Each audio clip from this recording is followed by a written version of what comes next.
Let's do it. Hello, everybody, and welcome to ATP Insights, where we cover the most important tech news in Asia. Today is Monday, the 13th of July, 2026. Let's get right to it. As always, there's a lot of big stuff going on in Asia. Tencent's $2 billion Manus deal. This is important for a bunch of different reasons. And what does it mean for Singapore's neutrality, AI neutrality? That's going to be interesting, but there's a whole bunch of stuff to talk about there as well. Another super duper show with a whole great lineup of guests today. We're going to have Daniel Chow, principal at Arthur D. Little. He's going to talk about how AI-enabled innovation and connected mobility systems are helping travel companies grow more efficiently.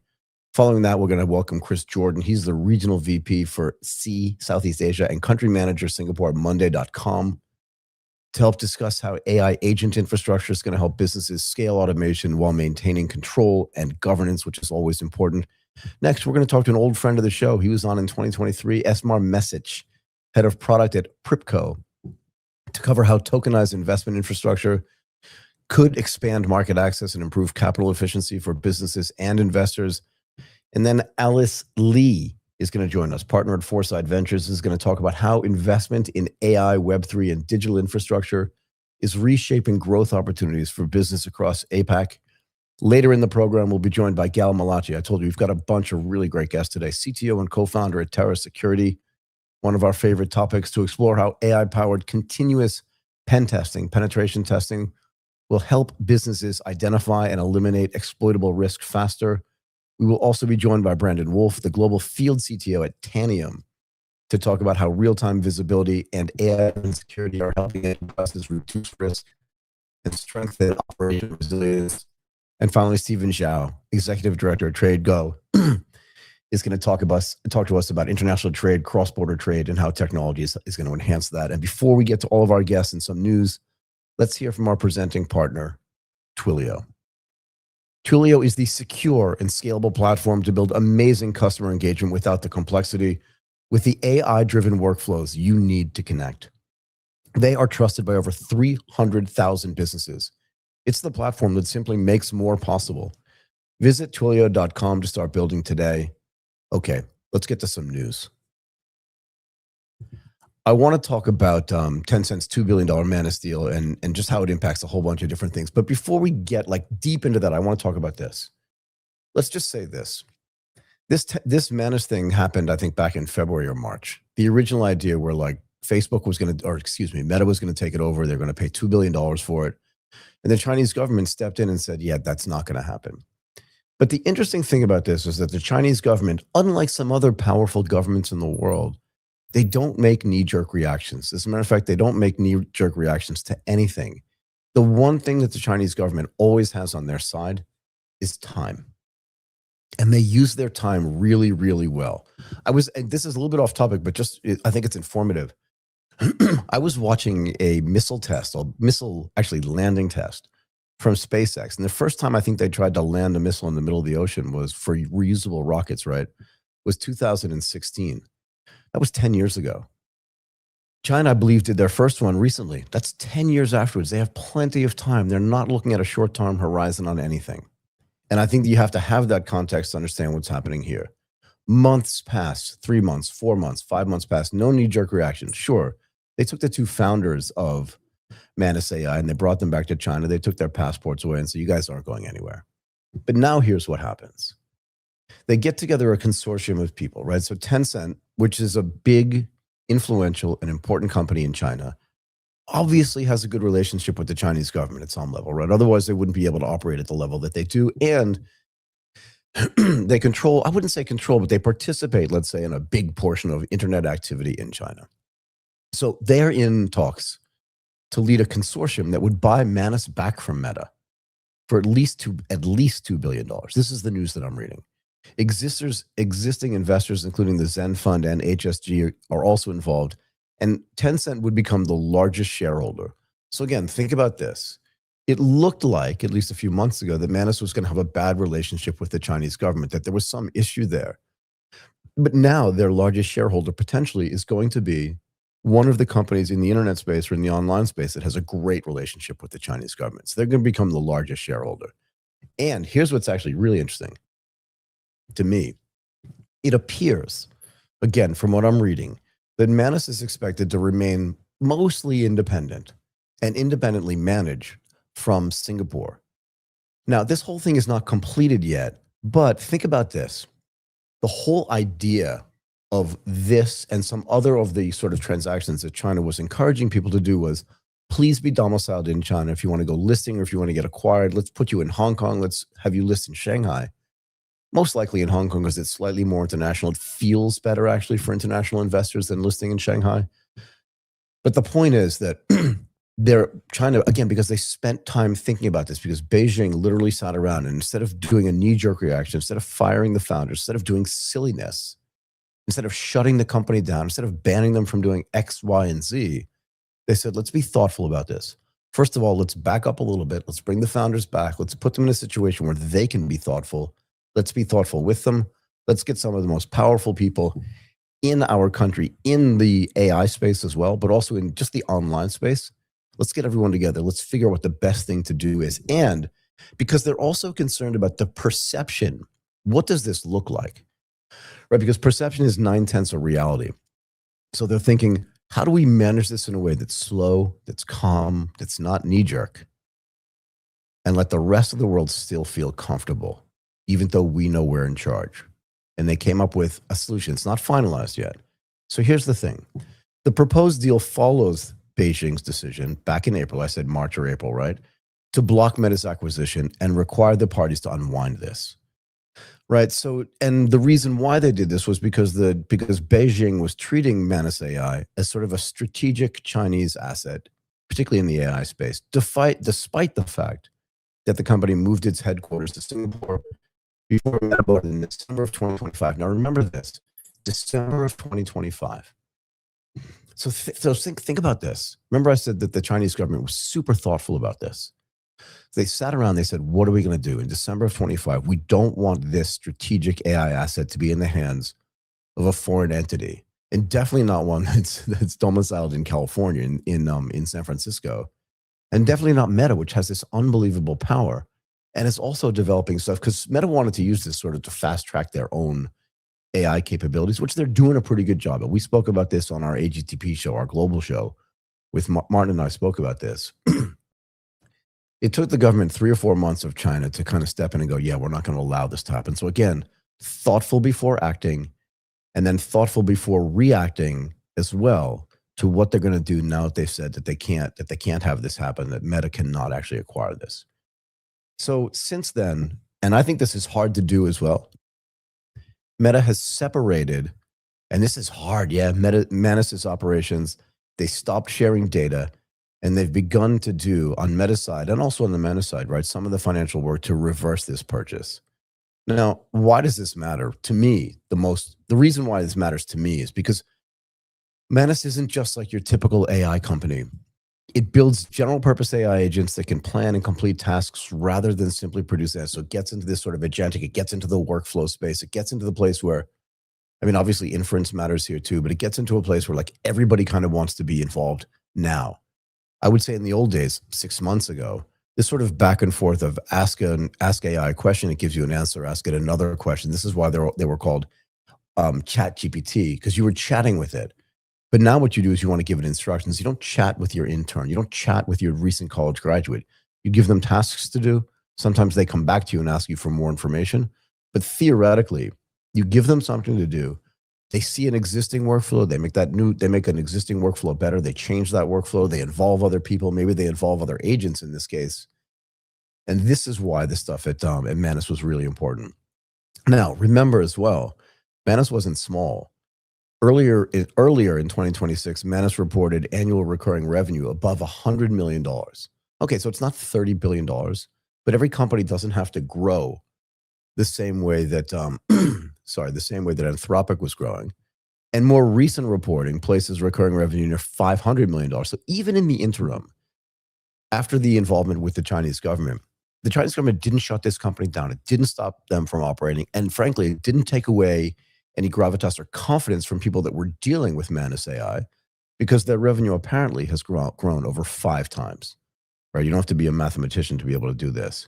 Now, that figure has not been verified by the company, but this stuff is going to leak out. It's definitely not 125 million. It's probably closer to 400 or 500 million.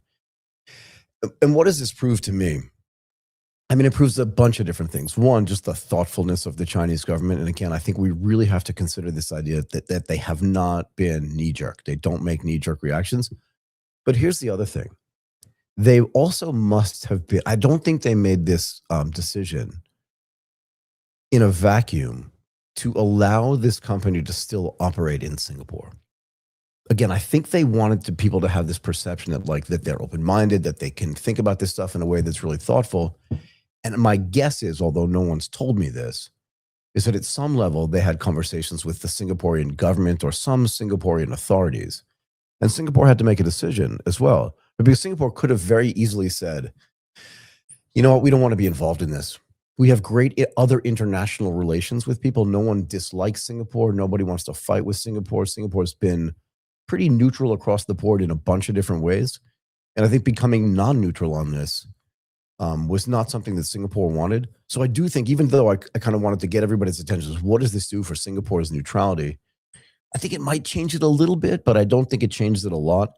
And while people may still consider where this intellectual property was developed, where the founders and engineers are located, and whether technology was transferred before the location, it also, in my mind, again, because I believe that there was some involvement, I have to believe this, right, with the Singaporean government at some level, or Singaporean authorities, that Singapore wants to be, I mean, they definitely want to be the Asian hub, or outside of China, yeah? We always say that like China is its own animal, and it is, and it does some things that are pretty amazing and really, really great. But at some level, it does operate in a vacuum in some ways, right?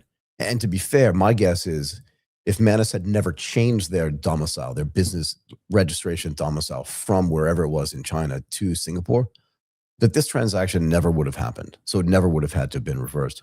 But Singapore wants to be not just a global AI, I mean, not just a regional AI base, but a global technology base. And so far, if you've watched the 60-something year history of Singapore, 61 years now it'll be this year, because Singapore was founded in 1965, which sounds like it was the same year as somebody's birthday that I know, but I don't want to say who it is.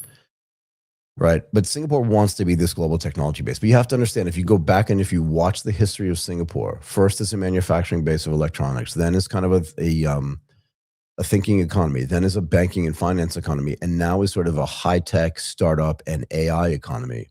Singapore has made a lot of really great decisions over time.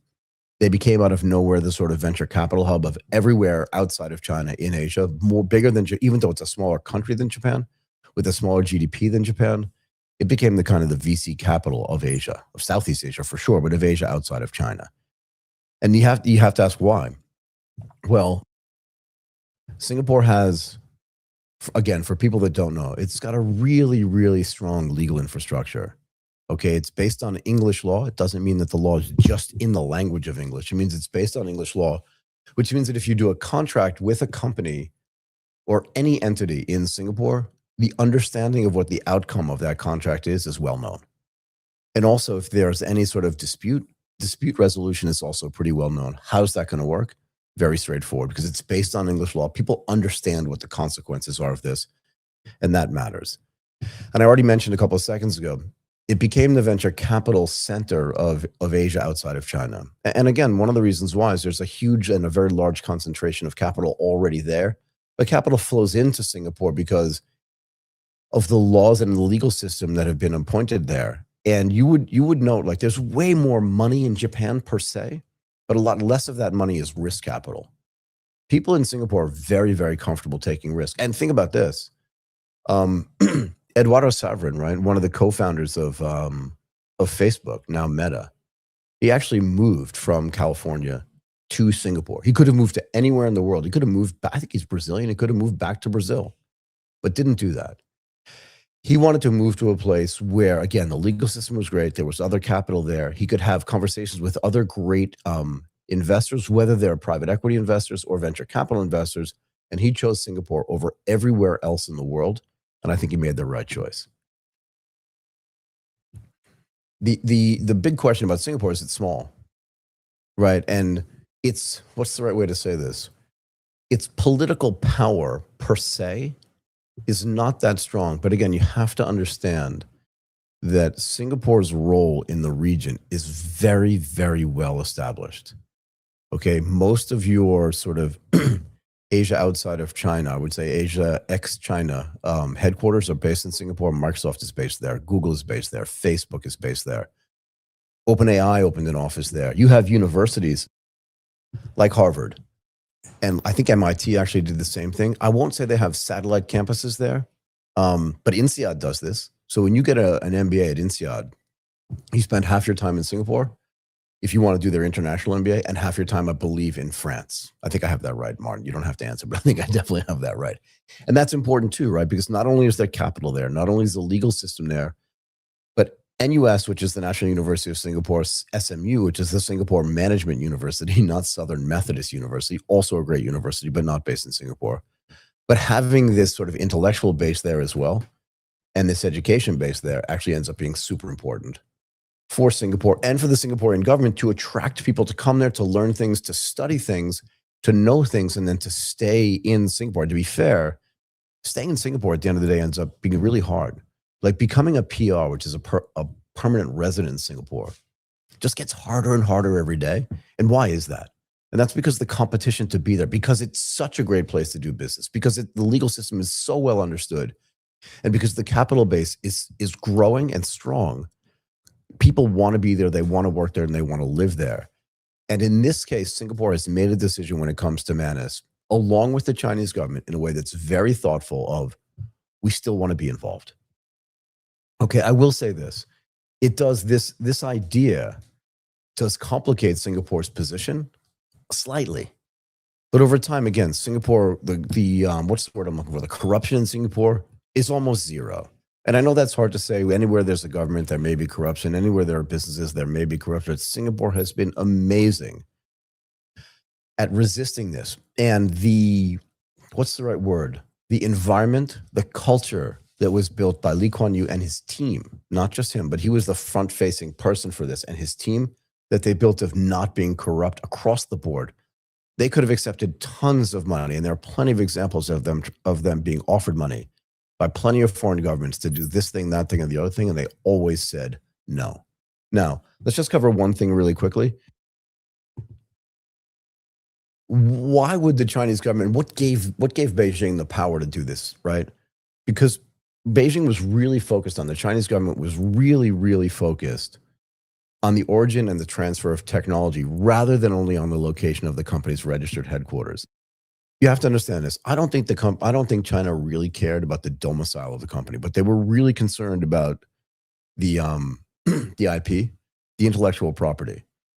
And when they reviewed this and they thought about the national security and the technology exports and data transfers connected to Manus's earlier operations in China, China has an established legal structure for restricting the export of sensitive technologies, just like every other country. And as, I don't know if you'd call them the world's second superpower, but they definitely are.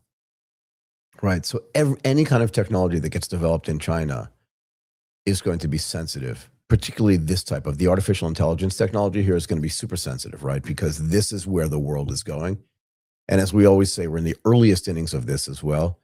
And what they want to do is they want a control system that includes licensing requirements, end user reviews, and restrictions on certain cross-border transfers. And this fits into that category. This is why they wanted to do this. Now, they do have a system already for doing this, and the leverage that they have can come from Manus's continuing human and operational connection to China. And I think this was one of the reasons why because look, the Manus team, they wanted to go to Singapore probably because they wanted to have a little bit more freedom, right? They wanted to have a little bit more freedom to operate, and they were just wrong about this. And again, it's not my opinion. I'm not making a value judgment about whether it was the right thing to do or the wrong thing to do.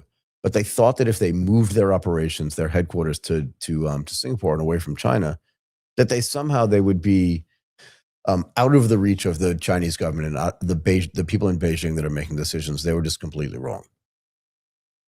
This is the thing, though, right? In these types of governments, and the other thing is, it's not always bad, right? But there's so much money that's sloshing around like the universe here that they wanted to make sure that these guys were comfortable. They brought them home. Again, they had this conversation with them. And we have to keep watching this story. Now that this is getting unwound, now that Tencent is involved, now that you've seen the Chinese government be thoughtful about this, we have to watch and see what happens and see how this plays out and also what the implication is on Singapore. Okay. Let's talk about our second partner, Boomi.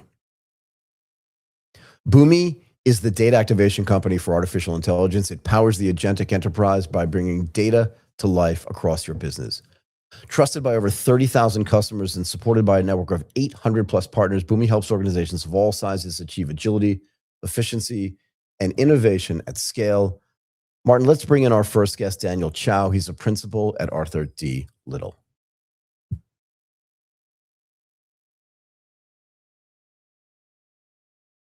Daniel, how are you today? It's very nice to meet you as well. You can hear me okay, yes? Awesome. Okay, Martin, let's bring him in. There you are. Okay, Daniel, look, thank you again so much for coming in and doing this today. We wanted to have you on because we wanted to talk about how AI-enabled innovation and connected mobility systems are helping travel and transportation businesses grow more efficiently. Super interesting stuff. But first, tell us a little bit about the work that you do at Arthur D. Little.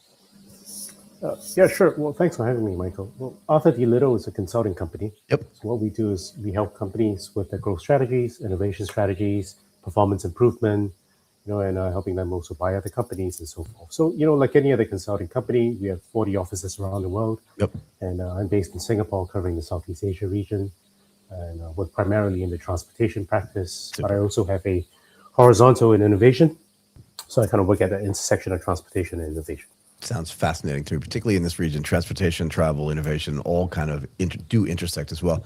Where are these companies seeing, like travel companies, transportation companies, and even tourism, if you can think about that as well? Where are they seeing, where do they expect to see as well the clearest gains from AI and automation, do you think? Yeah, look, I see the biggest impact of AI in three areas, right? It really is about better decisions, better asset utilization, and a better customer journey, so to speak. But for anybody who works in transportation, regardless of mode, they would know that transportation systems, are complex beasts, right? You've got thousands of moving parts, right? Any airport would be, managing hundreds of aircraft. Yeah. A seaport, hundreds of ships. In a public transit system, hundreds of thousands, if not millions of passengers every single day. So it's a live, high stakes environment. So the challenge with AI right now really is about moving stuff out from pilots, out from the sandbox into production. So are people participating in a sandbox? Are you suggesting that they're testing this stuff places, and then like what separates like what's happening in the sandbox from what actually gets deployed? Yeah, absolutely. Look, there's so much that can be done, right, within transportation. Everyone's trying to squeeze out, that extra efficiency, trying to squeeze out the extra time savings. And, it's all about dealing with scarce capacity, right? Any transportation system, you have a finite number of assets. And it's really about, how quickly and how efficiently you turn those assets. So it's a perfect use case, right, for AI. And more so also as you kind of look at agentic AI, right? Go ahead. It's really about complex systems with a lot of high variability in outcomes. And that's where, there's definitely a lot of pilots going on from what we see. And, it's really now that as you kind of move into those high stakes environments, like I mentioned, where, you're really trying to figure out, right, is this really going to work? Am I ready to put this out to hundreds of aircraft, hundreds of ships, thousands of passengers, right?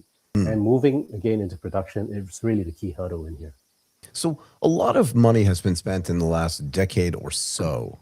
And again, tell me where I'm wrong here, but a lot of money has been spent in the last decade or so doing what I'll call sort of asset management, in the sense that you had companies like Hotel Tonight and seat management on airlines and dynamic pricing.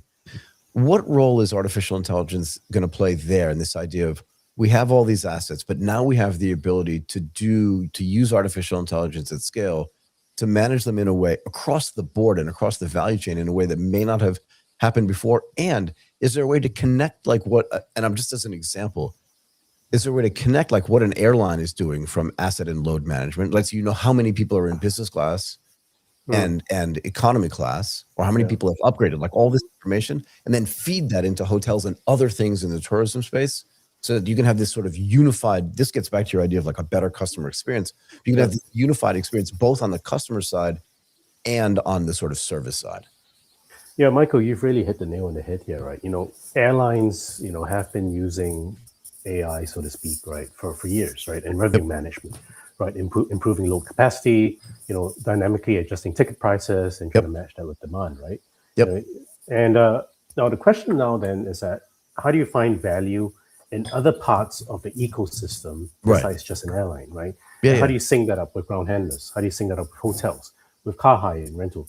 And it's really about the data sharing. And that's why I kind of talk about, how do you actually move the production over there, Yeah. right? Now, data still sits in silos, and it's really about, enabling that infrastructure for you to share and for you to govern that properly before you can move it out to production. So how do you do this though in a way that's sensible?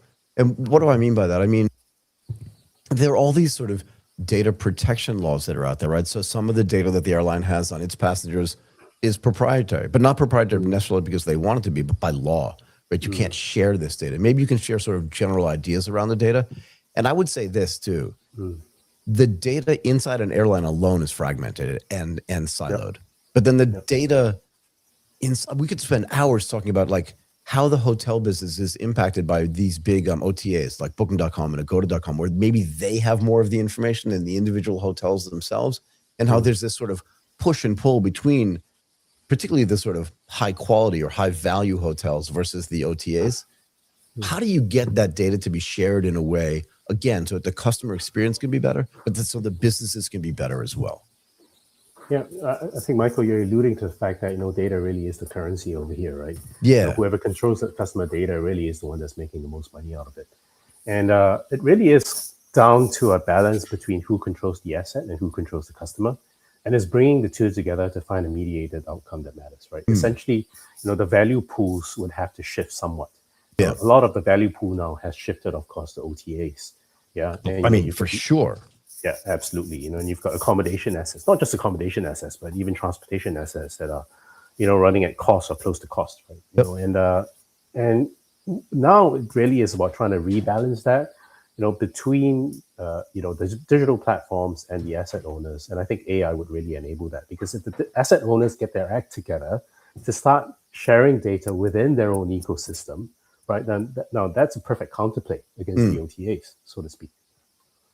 Can you imagine or envision a world, and again, this is maybe a little bit of a controversial question, right? Particularly because you may work with some of these companies, but can you imagine a world where some of the value pool actually moves back directly to the asset owners and away from the OTAs? Is there a way that the OTAs themselves, that their life cycle has not come to an end, but is getting to a point where artificial intelligence can help even the individual asset owners, right? Because if you think about it, there isn't just a Four Seasons in Singapore. There's a Four Seasons everywhere in the world. So they have a ton of their own assets. Yeah. And my guess is that like some people just, and I'm just using the Four Seasons as a proxy, right? I have no particular axe to grind here. But they have hotels everywhere in the world, and they're also part of a bigger hotel chain. So combined, they've got tons of their own assets. Is there a world in which artificial intelligence helps them disintermediate, or that they even want to do that? Again, because you said a lot of the value pool is accruing to the OTAs, and to pull some of that value back, is there a way to use AI to be able to do that? Yeah, well, I think it differs quite significantly depending on the type of travel and transportation mode you're talking about. But let's maybe focus on travel here in terms of air travel and hotels, right? Now, consumer expectations, have shifted quite significantly after we came off a pandemic, right? Yeah, pre-pandemic, everything was about cost, right? What can I get low cost? How do I get from point A to point B at the cheapest point? At the cheapest level, yeah. Price point possible, right? These days, right, you're seeing the front of the aircraft and you're seeing the premium rooms fill up before the cheap seats and the cheaper rooms. Yeah. Consumer expectations are shifting, right? I was going to ask you about that too. Sorry, go ahead. Yeah, no, absolutely, right. And we've published some work on this as well, where consumers are getting more discerning, and the market, if you may, the transportation asset owners, are also starting to realize that with their rising cost base, right, fuel notwithstanding, personnel costs notwithstanding, that look, they have something's got to give, and prices have to go up, and people that are still prepared to pay for higher transportation, for higher accommodation, for higher cost of accommodation, are prepared to pay more. That's where those premium experiences, those seamless end-to-end experiences, those integrated experiences come into play. And that's where transportation asset owners, get the opportunity to kind of like take back control of the customer. Right. Take an example, premium airlines. Go ahead. Like Emirates, Qatar, Yep. Singapore, Yep. right? Swiss as well, right? No, these guys, have built a lot of customer loyalty, and you get most of the premium customers who are booking direct with them, as opposed to through an OTA. Did they still feel like they're getting the best value for that though when they book directly? Well, I think from a value perspective, the way that the revenue management game has evolved in the last few years, that the prices that you see in an OTA and the prices that you see on an airline website, it's the difference isn't that great anymore. Fair enough. Right. Yeah. I mean, those who get the game right, Those who get the game Yeah. right. Data is Yeah, connected, data is integrated, right? So the price you see for a Singapore Airlines seat on, say, trip.com and on the Singapore Airlines website, it isn't very different. But of course, if you go to another airline where the data isn't that well integrated, they're kind of like a day or two lagging, Yeah. right? Then that's where you kind of see those fare differences. Are there so you and I have spent like the last 10 minutes or whatever talking about airlines and hotels. But I'm just curious if there are gaps in the way I'm thinking about this. Are there other sort of transportation and mobility business we should be thinking about, or I should be thinking about, that fit into this ecosystem that I haven't considered yet? I can guess, but I'm just curious from your perspective, since you know this better than I do. Yeah, absolutely. Look, besides air travel and maritime, right? The touch point that transportation system have with most people, obviously, is in mobility, and more particularly in public transit, right? And Go ahead. Public transit, right? Yep. Where we're seeing that moving really in terms of the future of mobility and how AI impacts that is really AI helping mobility systems in cities become more integrated, more sustainable, and more resilient. Yeah. But how does that work? Because again, I'm always thinking about this from a travel perspective. Like let's just use again Singapore as a proxy. Sure. But like the public transportation in Singapore is insanely great. You live there, you know this better than I do. Yeah. It's some of the best in the world. And yet I feel like for travelers, it's underutilized, maybe because it's not so well connected to what's happening, again, in the sort of tourist and travel part of the information ecosystem. Do I have that wrong, or am I just like biased because I get into a taxi when I get to the airport? No, you're absolutely right, and public transit systems, are highly optimized in many cities in Asia, including Singapore, Tokyo, Taipei, Japan, Beijing, Shanghai. They're amazing. They're fantastic and they're amazing. And it really is about, the city authorities there kind of taking 2-3 steps back and trying to understand, right, for 20 or 30 years, I've been planning my transportation mode agnostic, right? I plan for my trains, I plan for my buses, I plan for my metro systems. Right, but in these cities where public transit is highly optimized, where the city authority has said, right, I own most of these assets, and yes, I've got a couple of private sector operators in there. But what I'm going to do is I'm going to take 2 steps back, and I'm going to take all of that data that I'm collecting and integrate that, and use that to better schedule my system, better schedule my trains arriving on time, making sure that I have buses waiting when people get off the train, making sure that I have taxis waiting when somebody gets off the plane. And that's where you see that really happening in practice right now in many cities in Asia. But of course, you've also got many cities in Asia that have got lots of catching up to do. In case in point, I was just in Jakarta last week, and I travel up very frequently, like many people, to places like Bangkok and Manila.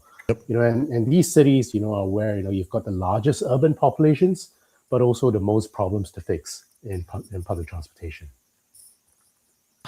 Why is there? This is maybe not. I shouldn't ask you this, but like, why isn't there like a train like the Narita Express in Singapore that literally is like leaves every 2 or 3 minutes or whatever and goes directly into the central part of town? And again, because the government controls all those assets, I know you can get on one line and then switch to another line and get to Orchard Road. Like I get that.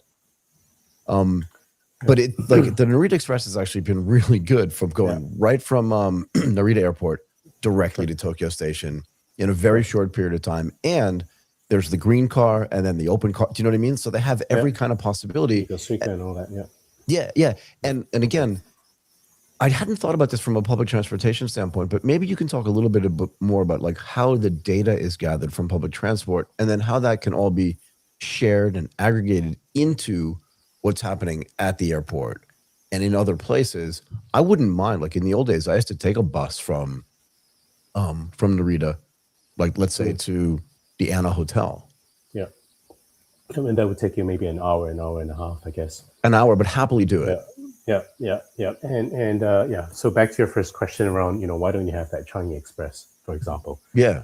in Singapore? And it's interesting because, last night I was just reading about somebody complaining about a public transit system in Singapore that how, I've got to walk so far, to get from the train out to the MRT exit. Yeah, Right? it's far. And I was just kind of thinking to myself, right?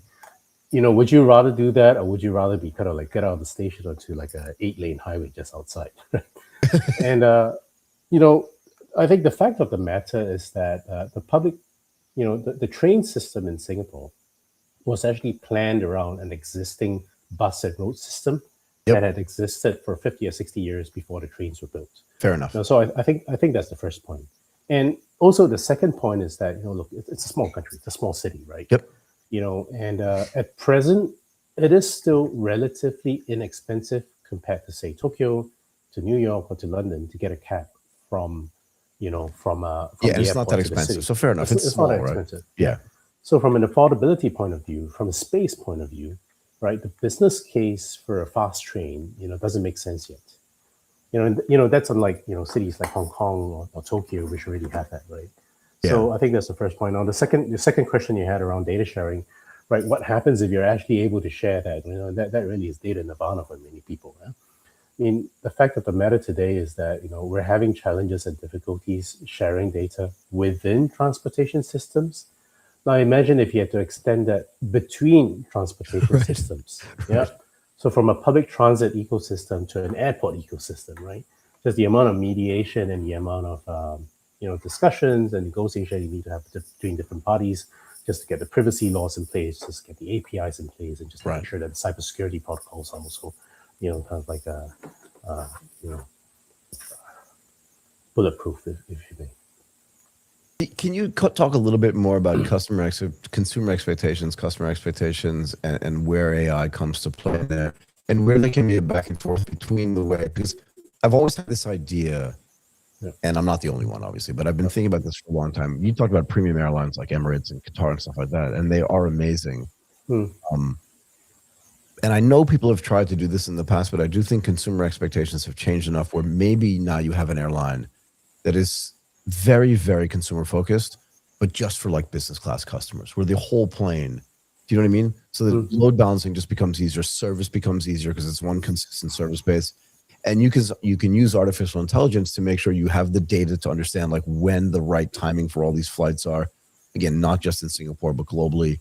And feed that data into the premium hotel, where you almost create like this different tier of travel. Like the Amman resorts would love to have a premium airline that just flies into wherever, into, let's say, into Bali. So you can go to the Amman resorts that are there, or into the Philippines and like that. Are people considering that? And is there the way that AI can help facilitate that? Well, so the question is about business travelers, right? And, look. Premium Yeah, sure. Yeah, Sure. Premium travelers, business travelers. Both are possible. Yeah. And I would say, and of course, different people would say different things, but I would say that the single most important thing that a business traveler wants, or a premium traveler wants, really is predictability. Yes. Right. Don't talk about, kind of like missing bags, right? Or delayed flights, missed connections, right? That just kind of screws up everything, so to speak. And using AI to better able for you to predict what's going to happen, or at least prevent what's going to happen. I think it's really a game changer. No, let's not talk about prediction first. Let's talk about preventive, right? Right. Let me kind of dig a couple of examples around, say, aircraft. Go for it. Just kind of like getting into mishaps, right? Catastrophic failure. So yeah. So earlier in June, you remember there was this Lufthansa 787 Dreamliner, 4-month-old, brand new, right, at Frankfurt Airport, right? The landing gear collapsed, and the whole nose of the aircraft basically tipped onto the tarmac. Oh no. Right. So 4-month-old aircraft, right? Hundreds of millions of dollars, right? Yep. And that really, and as they investigated the cause of that accident, it really was because they had some maintenance technicians already in the plane. Yep. And they were trying to fix something else with the landing gear, but they had forgotten to put a locking pin into the landing gear, and that's what caused it to collapse, right? Yep. So, I would ask, would there be any AI system that could actually predict that? But there could have been an AI system that could have prevented it, for example. Yeah. Now, again, two other kind of like incidents closer to home, if you may, right? Singapore Airlines, right? Middle of last month, landed at Kuala Lumpur, 737 MAX, landed at KL Airport. Front two left tires of the landing gear burst. Oh no. Yeah, so the aircraft, basically was stranded on the runway for 6 hours. Oh gosh. Thankfully, there were no casualties, right? Right. But a 6-hour disruption in an airport, it takes 2 weeks to unwind. Yeah. Yeah. And 8 days later, the same thing happened, right? Same aircraft type, 737 MAX, same airport, same carrier, but of course, it was a different aircraft, right? Now, there could have been AI systems that could have maybe prevented that, Right. But there wouldn't have been an AI system that could have predicted that, right? Something that happened, kind of like the same thing that happened at the same airport on the same aircraft type, 8 days apart. So, coming back to, where I think, premium passengers would expect is really a certain level of certainty, if you may, right? Higher level of certainty that wherever they're planning to go to, whichever aircraft they're planning to go into, whichever hotel room they're planning to check into, that quality is assured, the timeliness is assured, and being able to do that with a 95% confidence, is where transportation assets owners would win. And you're starting to see that filter a lot into the profitability of the more premium airlines and the more premium hotel chains. Yeah. Got it. Look, I have so many more questions for you, but I don't want to take up any more of your time. Like, I will say this. The 737 MAX seems to have a lot of problems. And I would suggest to you, and again, I'll let you go in a second, but maybe there should just be IoT devices like everywhere on the plane, so that if something is not functionally done in the way that a maintenance person is supposed to do it, it just sends a message to them and just go, you forgot this lock pin. Please put that in. But I don't know what the ROI is on that, right? I don't know what it costs to actually get that done, nor what the savings is for having the plane then either A, collapse, or B, sit on the tarmac for 6 or 7 hours. But a lot of stuff to do there. Okay, Daniel, thank you so much for your time today. I really appreciate it. Really, really interesting stuff. Thank you again. Thank you, Michael. It was a pleasure. Okay, Martin, let's bring in Chris Jordan.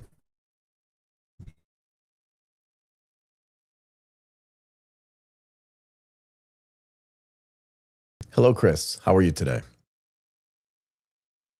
I am doing super. You can hear me okay, yes? Awesome. Okay, let's get you in. There you are. Okay, Chris Jordan, Regional Vice President, Southeast Asia and Country Manager, Singapore at Monday.com. We wanted to have you on to talk about how enterprise AI agent infrastructure going to help businesses scale automation while maintaining control, accountability, and governance. But maybe before we do that, tell us a little bit about the work you do at Monday.com. Yeah, for sure. Well, firstly, thank you for having me on, and great to be here. Great. So I lead Monday across the Asia region, which we split into the 3 sub-regions of North Asia, Southeast Asia, and India.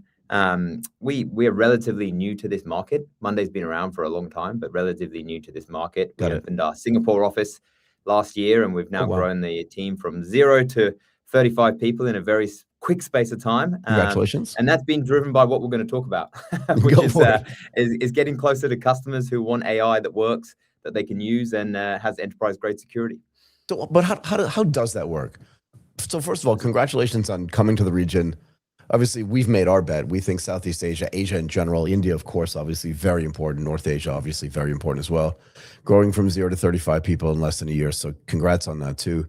But as these AI agents start running like real business workflows, first of all, I'm curious, like, what is the view of companies and we can start in Southeast Asia because that's where we are. What is the view of companies in Southeast Asia of actually having agents run real workflows? Are they testing it now? Are they doing it now? Where does Monday fit in? And then how do they keep track of what is actually getting done and then the governance side of this, as you suggest? That's a big question. I like it though. Let's break it down to its component pieces. Let's do this. I was going to say, how apt are they to actually do this? Yeah, well, I think the first piece is if you look at the Asia market you mentioned, right? And I think you look at it from a context, and I would argue that we have a 2-horse race happening in the Asia world, if I simplify. Go ahead. You've got digital native, incredibly tech-driven, heavy developer-led AI native companies, and you've got maybe what we could call cloud conservatives, right? That are a little bit more traditional in their approach and kind of catching up. And then within those 2 functions and those 2 types of business, you've got both ground up and top down AI projects, right? So if we take the first, right, and we think about those digital natives, for them, it's more around AI control. And I think that the technology and the people are very adapt to it, but it's a question of governance. It's a question of cost management. Yep. And I'd probably look at it on three lenses, Go right? ahead. Can finance see the spend, right? Number one. Can IT see the risk? Number two. And number three, can leadership see the value? And I think for those organizations that are a little bit more advanced, that's where I'd be looking and trying to avoid IT fragmentation, shadow IT, or people using pockets of AI, because that's where the challenge lies, which is pockets of AI usage that are not being scaled to deliver business outcome. And we at Monday often talk about the idea of taking strategy to execution. And where that lacks is when you're just doing POCs in small projects and small pilots and running those separately, not looking at it holistically at a business. That's where I'd start. But is it top down or is it bottom up in this sense, right? And again, I'm kind of more interested in the digital native stuff because the cloud conservatives, you describe them, they're not actually going to give you a lot of, what's the right word, like data and feedback. In other words, you kind of want to deal with the digital native, I would think, first, while on the side, you're trying to convince the cloud conservatives to do this, because by the time you get to them, you'll have learned so much from the digital native companies that you'll be able to apply. Am I wrong here that you'll be able to apply it to the cloud conservatives? Because by that time, maybe they'll be ready, at least in little bits and pieces, to try to catch up to the digitally native people. Because at some point, they're going to look behind them and just be like, actually look in front of them and just think, whoa, those guys are running really far ahead of us. Maybe we can't be this conservative anymore, even though it goes against the grain for us internally. But can we talk a little bit more about the finance, IT, and the leadership stuff? Because I think that's really interesting. And the fact that you've broken it down into those three categories makes it easier. Because I believe if any three of those pieces of that stool, if you don't mind me calling it that, if they're not on board, the whole thing's going to break, right? Just like any other three-legged stool. Who has to come on board first? Yeah, I Do you know think, what I mean? look, and I think this is where it's interesting, as you say, with those more digital natives, is that you are kind of, it's meeting in the middle. So there's a top-down initiative, but there's bottom-up usage. So it's very much like, okay, from the top down is here's the strategy, here's what I want to do. But actually, you know what? I've got multiple departments using multiple technology solutions, some standalone, some integrated, some orchestration layer. It really depends on which one they're using. But ultimately, I'm trying to look at it from a business value perspective. So if I'm top down, I'm looking at it going, how do I make sure that I'm actually influencing and changing and actually solving a business problem, rather than what we do see quite a lot, right? Which is AI for the AI's sake. And so the question I like to always ask is the why behind AI. You know, what are we doing in terms of from a business challenge to overcome or a business problem that we want to solve, and then working that back. If we can solve what that is, then we can measure. Because I think where those problems and challenges lie in the kind of what we see at the moment, a lot of the time with AI usage is it being measured, right? And we should be thinking about these AI projects, and particularly agentics, in the concept as if it were a human. And if it was a human, you know, it would have, you know, a goal, it would have a KPI, it would have an owner, a result, and an audit trail. And if we're not doing the same thing for these agentics, then it's definitely not going to be solving a business challenge, and we're definitely not going to be able to control it. Okay, there's a ton to cover here. I want to go back to my corporate experience. I never felt like the finance department was involved in any of the IT decisions that were made. But I do feel like that the IT department had most of the leverage, in the sense that we could not, when I was at Goldman Sachs, right, we could not just like start installing technology onto our computers and just like rock and roll with them, even if we thought it was great. And frankly, we couldn't even buy any technology without the overlords in IT. But it feels like that's changed, and you would know this better than I do, right? But like, because you're saying there is some bottom-up installation of stuff. I literally could not like install anything on my computer without somebody from IT coming upstairs, because they were always downstairs. I don't know why, like yelling and screaming at me. Has that changed over time? Like, where does the leverage sit now? Or is it more split between the leadership and the finance and the IT teams? I think the most important thing, I think, to pause for and reflect on for a second is the speed of change, right? And when I say that, the speed of change, for right? sure. You rewind 12, 24 months, no one was talking about token optimization, token maxing, whatever, utilization, right? And I think that's why, for me, when I think about the C-suite and ownership, you know, ultimately we're seeing AI as a topic or a subject being owned more and more by the whole C-suite, particularly the CEO. Yeah, But for the sure. CFO and the role of the CFO and the finance within an IT infrastructure space is become because of the variable cost. It was very easy to manage when it was a seat-driven, Yeah, fair set enough. cost. I knew I had X number of people, therefore maximum cost, and I've got a line item. I know Yeah, what like it's if I gonna used be. Microsoft Excel more than the guy next to me, it didn't cost the firm any more money. Precisely. Yeah. When you suddenly start, and even with AI, when we take a step back, right, it was driven and controlled by a human in terms of, hey, I need to prompt you to do something for it to actually consume. So again, it was finized based off what I was doing. Now we go to agents. I can set up and build an agent that runs 24/7, right? It can be doing work on my behalf. Right. Guess what? That work is consuming credits and tokens and all the Yep. other things with that. And it's So therefore, expensive. all of a sudden, this becomes a finance question. Yeah, for And again, sure. Yep. the way that I think about it, though, is that back to that why behind AI, if it's got a business value, then that's okay, right? And it's got a measurable outcome that I can look at and go, okay, this is actually delivering positive ROI, then that makes sense to do. Great, keep running. But if it's not doing something tied to a business challenge or actually overcoming a business problem, then why am I suddenly spending all of this money on tokens, helping people book their holidays and other things? But I want to get this. I feel like we should have Simon Sinek talking about this, right? About this why thing.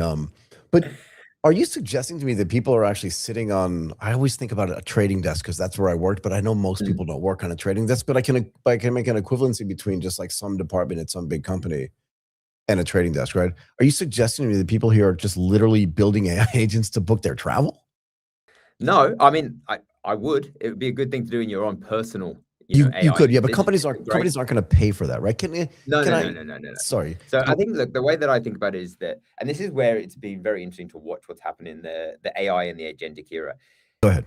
AI is definitely one of those things that's kind of started to blend from personal to professional, right? You mentioned a trading desk, right? Yep. And yes, people trade at home, but again, even that wasn't a big thing until more recently, right? And in terms of how they did it, being able to commoditize it and I guess democratize it in a way that everyone had access to it.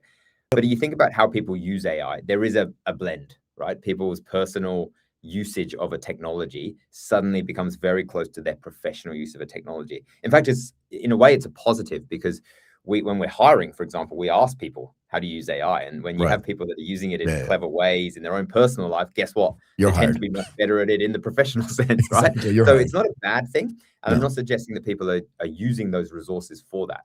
But it is very interesting when you start to look at that and you go, okay, how are you adding value through AI? Because you know what? If someone in my business came to me and said, hey, we've redone our entire travel and expenses policy, and now it is driven by that, and we've saved 30% of our cost, and it only costs X, I'd be like, fantastic.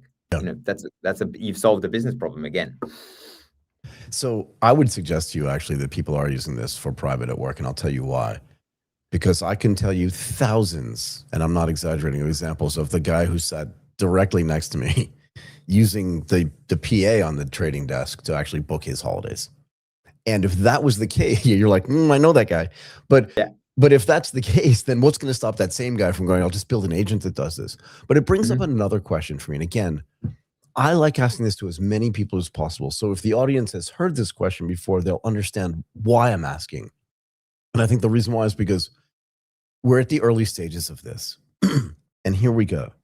If agentic AI is becoming very expensive and the finance teams are becoming involved, because as you said, as I mentioned before, if I used Excel 10 times more than the guy sitting next to me, it didn't cost Goldman Sachs any more money. I could have done the most insane things with it, and it cost them no more money because they just paid for my license, right? And his license, and that was it. But in the world of agentic AI, if I'm doing way more token usage than that person is, well, then sure, I'm going to be charging way more money back to the company to do this. Is there a case now that finance teams and the IT teams are getting together and saying, hey, why aren't we using these like foundational like lab models as opposed to the open weight models? And do we even have the technical chops internally to switch between the two of them? So do the not simplistic, but relatively simple things using DeepSeek or using Quen or whatever your, or Minimax or whatever your flavor of choice is. And then for this sort of super heavy lifting, switch over to the ones that are expensive so that when we use the open weight models, it's way less expensive. And then maybe try to do a fixed price with them so that our variable costs are much more well understood and can be more easily controlled. Look, I think it's a great question. It's a, as I said before, it's a very fast moving question, right? Yeah. Because I know. every 5 minutes you work out the cost kind of path, and then it changes the next morning when I wake up and read the new AI Daily or something. So it very much is changing. Or you're listening to the Asia Tech podcast and you're like, wow, that's kind of amazing. But I think it's very interesting when you look at that, right? I think what comes back to is visibility and control, because back to that point around, do I change the model? There's back to the risk piece, the view piece, and the kind of control piece. I would argue that the cost is less of an issue than the value. And what I mean by that is that if I have control over it, I know how many credits or tokens somebody is using, in our world credits. I can then, but also I can cap it. This is very, very important, right? I can say each user has X at a user level, right? Now, if you come to me with a business case and say, hey, I've got a great project I want to run, I want to build this agent, it's going to consume what I think is this, but here's the output and here's the response. I'd rather you do that in one controlled, orchestrated layer with one single source of truth, with visibility across the entire organization from a leadership perspective, a finance perspective, and an IT, with all of that governance, rather than you say, hey, I can save 20%, but then I lose all of those things. And so that would be the way that I would think about it. Okay. So I'm going to actually push this a little bit harder then. Cost is less of an issue than the value. But sometimes you don't know. Do you know what I mean? In other words, I would hate to be in a situation, you would hate this too, right? If I said to you, I want you to drive from Singapore to KL, but I'm only going to give you a certain amount of gas. But I still want you to be in KL at 3 o'clock in the afternoon. Do you know what I mean? And then there's another guy who's competing with you who doesn't have any kind of gas charges that he has to worry about. And in the middle, you figure like, oh, no, now I'm going to have to get on the train or get on a bus. I need to be in KL.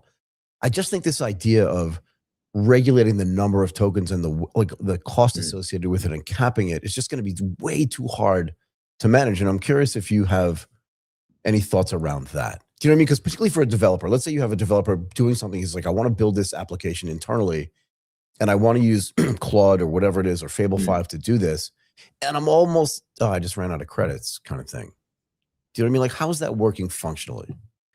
Yeah, look, I think you need to give people the rope, right? In terms of the right people need to have the right amount of rope to be able to try things, break things, move fast, do all those things, right? Now, but the way I would think about it, you made a very good point, which you used the example of a developer, right? They should have a bigger rope, right? And they should be doing things like that to do that, and therefore you need to manage that accordingly. Versus, let's just say, somebody in the marketing department or the HR department who's still using tokens, right? And using AI to do their job. But guess what? They're probably managing more mundane tasks using agents to run basic queries and basic data, right? And basic RAG responses. It's very straightforward. Yep, fair enough. That developer should definitely have more leeway, right? And so again, I would be looking at it more from I would set at a user level, but then I would do that at a department level. So I wouldn't be looking at all things equal, right? In that instance, right? So I'd be looking at it going, okay, I want, my developers to have remit. And you know what? If we're going to end up, we might have to spend a bit more money than we planned, right? And we need to build that into our models and our, finance model for the next 12, 24, 36 months, right? And then we work back from that. So I do think that, you do have to have control though, because otherwise you could just I could say the same thing if you flip that back around and go, okay, cool. Well, I'll run to KL, but it might take me a bit longer, right? Come on, you're pretty fit. I can tell by looking at you, pretty fit. Which is why you use the running thing. You're like, ask me, come on, man. I do Ironman. I'll jog there. It's fine. But I'll give me 30 minutes. I'll be in KL from Singapore. Yeah. The flip is I could also keep going with that analogy, right? And you use that example and you go, if you give me long enough and enough credit, I'll build a spaceship that can get me there in, 3 minutes. Sure. But it's going to cost $1 billion. There's a great example of this. They talked about the difference between an engineering and a marketing solving a problem with the Eurostar. And they said, hey, we can get you to Paris in 45 minutes quicker. It's going to cost $3 billion and, but you'll be there 45 minutes quicker. And they gave the same problem to a marketer. And he said, just give me a couple $100,000 and we'll have, the best waiters in the world serve Chateau Neuf de Pape 1986 Grand Cru along with caviar and have you, and people would say make the train longer. Exactly. For I half want the more budget, caviar. right? So there's two sides to each of those arguments. What about governance? Where does this fit into all this stuff? Yeah, I mean, I would argue it's probably the most important thing. Back to kind of what can we do? Yeah. I would say that you know, you need control built in, not bolted on. It needs to be from the ground up. This is not something that can be an afterthought. You need humans to own the strategy, but you need agents to own the execution. But to do that, you still need human control over the entire piece, right? And that governance should come down to, we often think, I don't think we think of agents in the same way as humans, and we should be. We right? should, in terms though, of shouldn't what we? access can that agent see? What data can they pull? What actions can they trigger? Where are their stop guards? Where are their controls? Where are their audits? Where are their, everything they're doing needs control in the same way that a human employee does, right? And so for me, we don't think of it any different at Monday. We very much think of that governance is just part of the tool. And it's something that we would always think about in the same way, where compliance is not, you know, it's not just paperwork. It's actually making sure that you are delivering and removing any risk to that, because as you've seen by so many news stories, right? These you know, agents not governed in the right way is it's just not good enough, right? And that parity is a non-negotiable. It costs way more money to have no risk management than it does to implement the proper governance and risk management system, right? It's like jumping out of an airplane without a parachute and going, maybe somebody will catch me when I get to the bottom and I'm not going to crash. It just is, though. Like, look, I've been in situations, again, sitting on a very complex trading desk, always going to compliance and going, I want to do this trade. My customer wants to do this. Can I? I can make 25 million bucks doing this. And they're like, yeah, but you'll go to jail. Do you know what I mean? And nobody wants to have that as the outcome. Okay. Yeah. Chris, you were amazing. We should do more of this. Thank you so much for taking the time to do this on a Monday afternoon. I really appreciate it. Thank you again. Thank you for having me. Let's do it again soon. Thank you, Enjoyed it. Bye for now. Thank you. Okay, Martin, let's bring in Esmar. I hope he remembers talking to me the first time. Hey,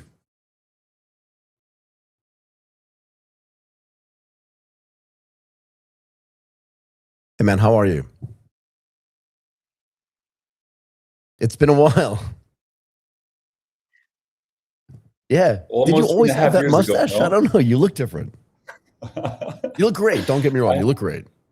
Thank you, man. Thank you so much. You look as well. How are you? All good? I am super duper. Look, it's great to have you back. And we wanted to have you on and talk about like tokenized investment infrastructure and how that's going to expand market access and improve capital efficiency. I love talking about this. But first, tell us a little bit more about the work you do at PRYPCO. Do I have that right? Yeah, it's correct. Talk to me. Yes.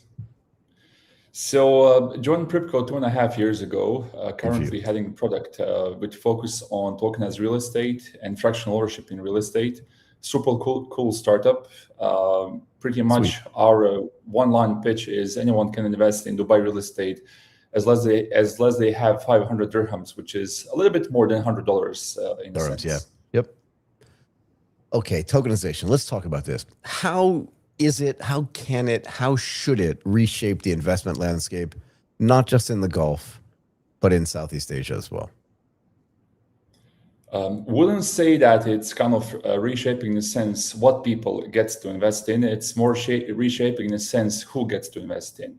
What I mean by that, keyword is actually access. 5 or 10 years ago, you need to have hundreds of thousands of dollars just to invest in real estate, or alternative was you can invest using some funds with little transparency. Now tokenization is bringing actually access to the table. This means that suddenly anyone with with extra $100 in their pocket can invest in premium luxury real estate, and access is the key over here, right? Now tokenization changes that, and what we see, definitely demand was never an issue. People always want to invest in real estate, in commodities, but the access was the problem, right? And tokenization is, in a sense, solving that. And if you purchase an asset down the line, there is a higher chance that you also have a liquidity from where you can trade pretty much, which is the most important thing when it comes to investments. So now, what I see the difference. Go ahead. Sorry, I interrupted you. Go ahead. No. When I see the differences between, let's say, Southeast Asia and GCC, I would say the number one is regulation, right? It's not a technology, right? And demand is there as well in Southeast Asia. But when I say regulation, what we did different here in the UAE is that we actually brought regulators, financial authorities, land registries from day one to the table. And we were able to work together with them, not around them, right? And when you do that, when you have regulators working with you, launching product, there is a key element, which is trust. And what I see people do make mistake is that they launch, they're building a company and they're actually trying to launch tokenized product, but they're building in a kind of isolation, which obviously will hinder the adoption itself. This is what we see in a sense. Yeah. I mean, I would say for sure that one thing the regulators don't want, and I wouldn't suggest that people are doing this to this extreme, but they don't want you operating behind their back. Right. Yeah, for sure. As a matter of fact, most of the regulators, particularly the DFIC, and very similar again in Singapore with the Monetary Authority of Singapore, they're very forward-looking. They're very open to new technologies. I've seen this in both places, actually. Right. I mean, I think I'm definitely right there. And to be fair, my guess is, and this has always been the case, is that the DFIC actually has a strong relationship with the MAS, so that what happens kind of goes back and forth between the two of them because they're both very forward-looking. And they're open to new technologies, new financial regulations, but they don't want you just going like, hey, don't tell those guys we're just about to launch this new product. Like, they hate this, right?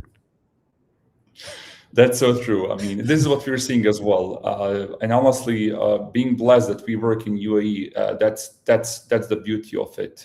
Both regulators PRYPCO works with, which is DIFC, and DFSA, which stands for Dubai Financial Service Authority, is also forward-looking, as same as VARA, which is Virtual Asset Regulatory Authority.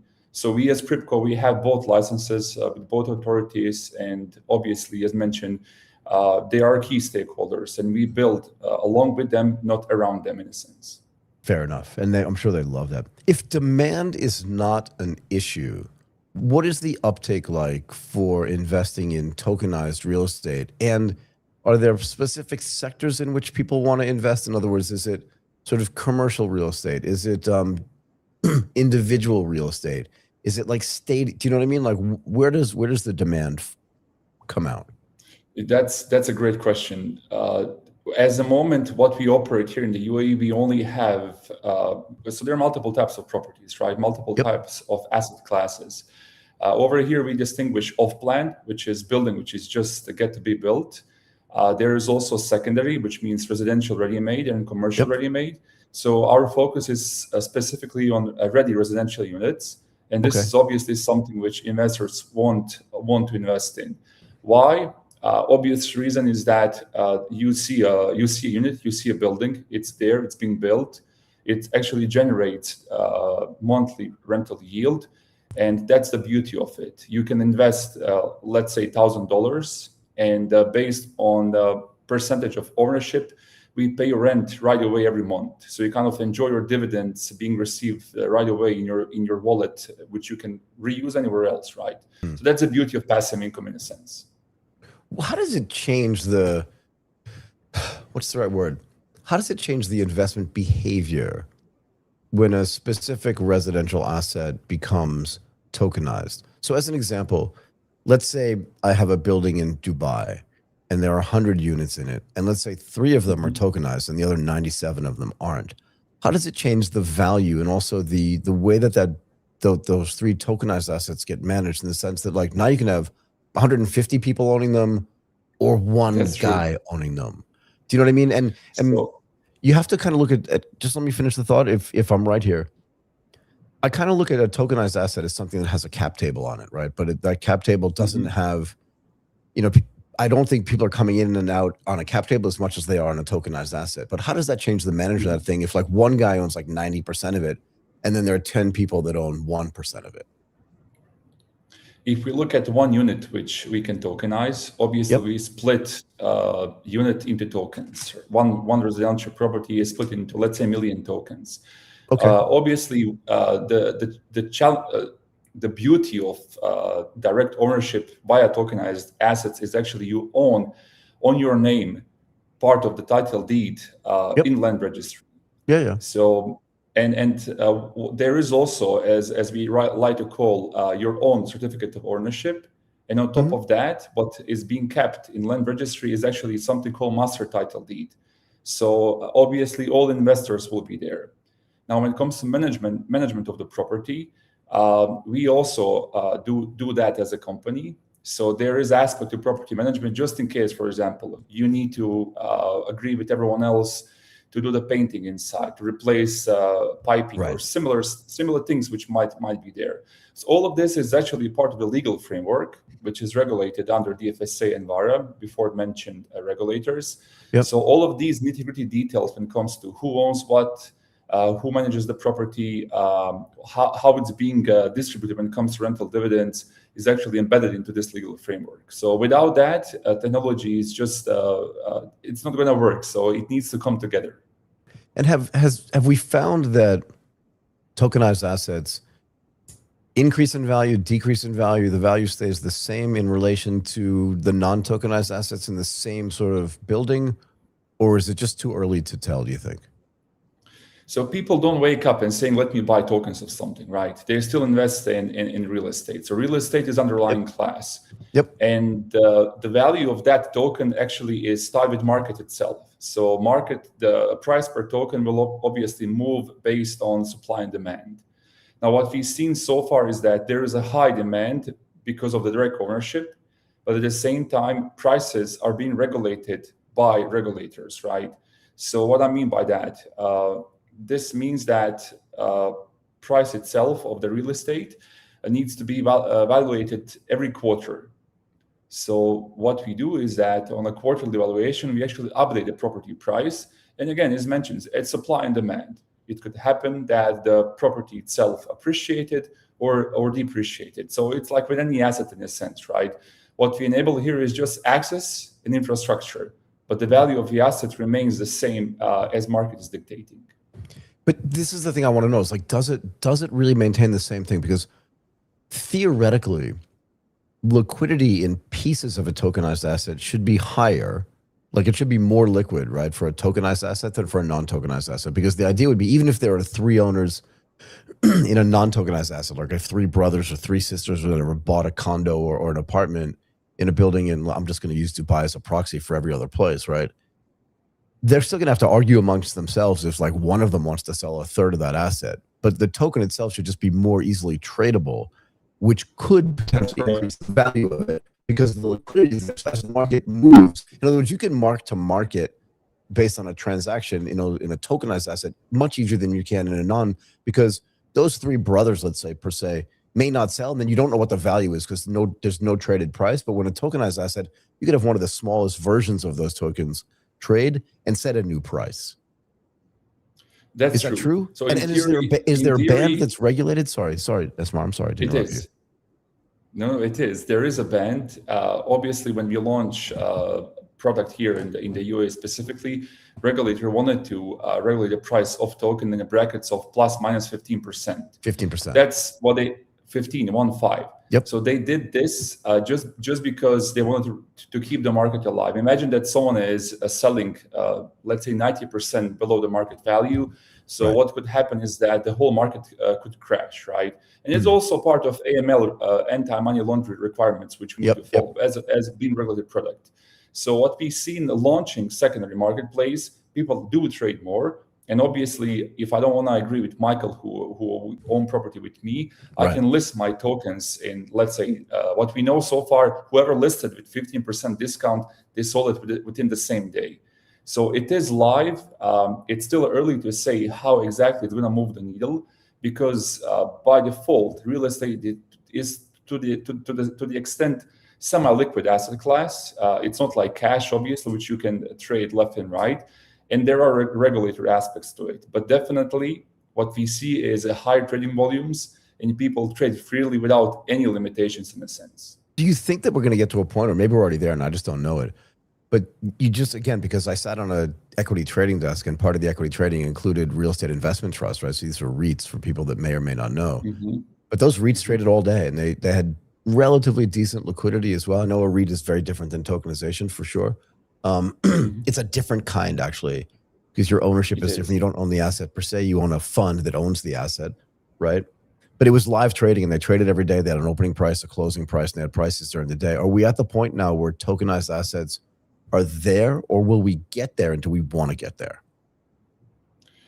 When it comes to real estate, it's not real time, obviously, because as mentioned, we do follow quarterly valuations per property. Yep. But when it comes to other tokenized assets, which we have a goal, for example, on our platform, it is obviously supply and demand. We fetch the market price, and whoever wants to invest in any commodity on our platform, it is market price at that specific time of the day. So Right. we have both of the concepts. It just depends of the asset type or asset class in that regard. But do you think we want to get, again, because REITs trade on a constant, continuous basis when the market in which those REITs are listed trade, will we get there? Like, I know now, and I think maybe it's just because it's early innings here, we don't want to have this like massive back and forth trading and market making. But at some point, if liquidity increases enough, will we get there, and do we want to get there to a point where it's like day-to-day, not even day-to-day, but like moment-by-moment trading in tokenized assets? Because technically it's possible, yes? Technically, it is possible. When it comes to real estate, as said, hard to predict. What I believe that same with stocks, right? Not every stock became part of the ETF itself, right? So it's probably gonna maybe a good comparison, but it's not gonna sell like it is being selling day to day, right? What I mean by that is it could happen that it's gonna move into this direction, but personal and humble opinion, we are far away from that when it comes to real estate as an asset class. I think Dubai is first of its kind in the world who implemented this. We are still into sort of a pilot project, and we're out of it very anytime soon. Looking forward to see what's going to happen. Honestly, this is super interesting space you're in, and I'm glad that I'm on the forefront of it. I love it. And again, I don't want to move away from what's happening at PRYPCO, but there must be more. If it's early innings and if the people are just starting to do this, there must be other tokenized platforms. And I'm wondering if there's any sense of interoperability. So one is listed on this platform, the other is listed on that platform. Is there any sense of interoperability between these tokenization platforms, and how important or significant is that? That's a great question. We talk about it every day. This is what keeps me at night, to be honest. Keep you at night. So, sorry to bother you with that one, then. I don't want to keep you up at night. So if you look at one jurisdiction or one ecosystem, let's just take UAE as an example, for countries to have joint efforts in terms of, let's say, one market. Again, personal belief is that it should come from regulator, from land registry, so we have unique marketplace in a sense, just so that we avoid interoperability. Why I'm saying this? If we have multiple players on the market, which is nature of the market, right? And it's as of today, even in the UAE, one might use, let's just go into chain aspect, blockchain aspect. One might use Solana as a blockchain to tokenize. One might use Ethereum chains or EVM type of chains for tokenization. In that case, it will be really hard to build in interoperability from day one. So the tokens could exchange left and right. The easiest way for a country or jurisdiction to prove a model would be for them to enforce these types of trading. And then potentially, obviously, all of the players, like broker dealers, token issuance, custody players, they will all be part of this ecosystem, right? But in a sense that everyone is on the same platform and trading those tokens. What we see as of today is tokens might be treated differently. And bear in mind, there are two models. The one we are having right now is direct ownership, directly on the chain. And other players might decide not to do that way because it might be too complex for them. They might just go, in a sense, to tokenize SPV, special purpose vehicle. You still have a crowdfunding element, and then every investor will be part of SPV as a owner of the company, and you tokenize these types of the shares in the company itself. What's the difference? And this obviously is a challenge, right? Yeah. What's the difference if it's an SPV versus if it's a direct? Because the SPV would be a direct owner of the asset. What's the difference there? The difference, for example, with our platform, it's literally direct. You come in and you tap on an invest button. What we do is we cross-check eligibility for you to invest. We actually allocate part of the ownership directly within land registry, in this case, Dubai Land Department. And what we do is we issue a certificate of ownership from Dubai Land Department.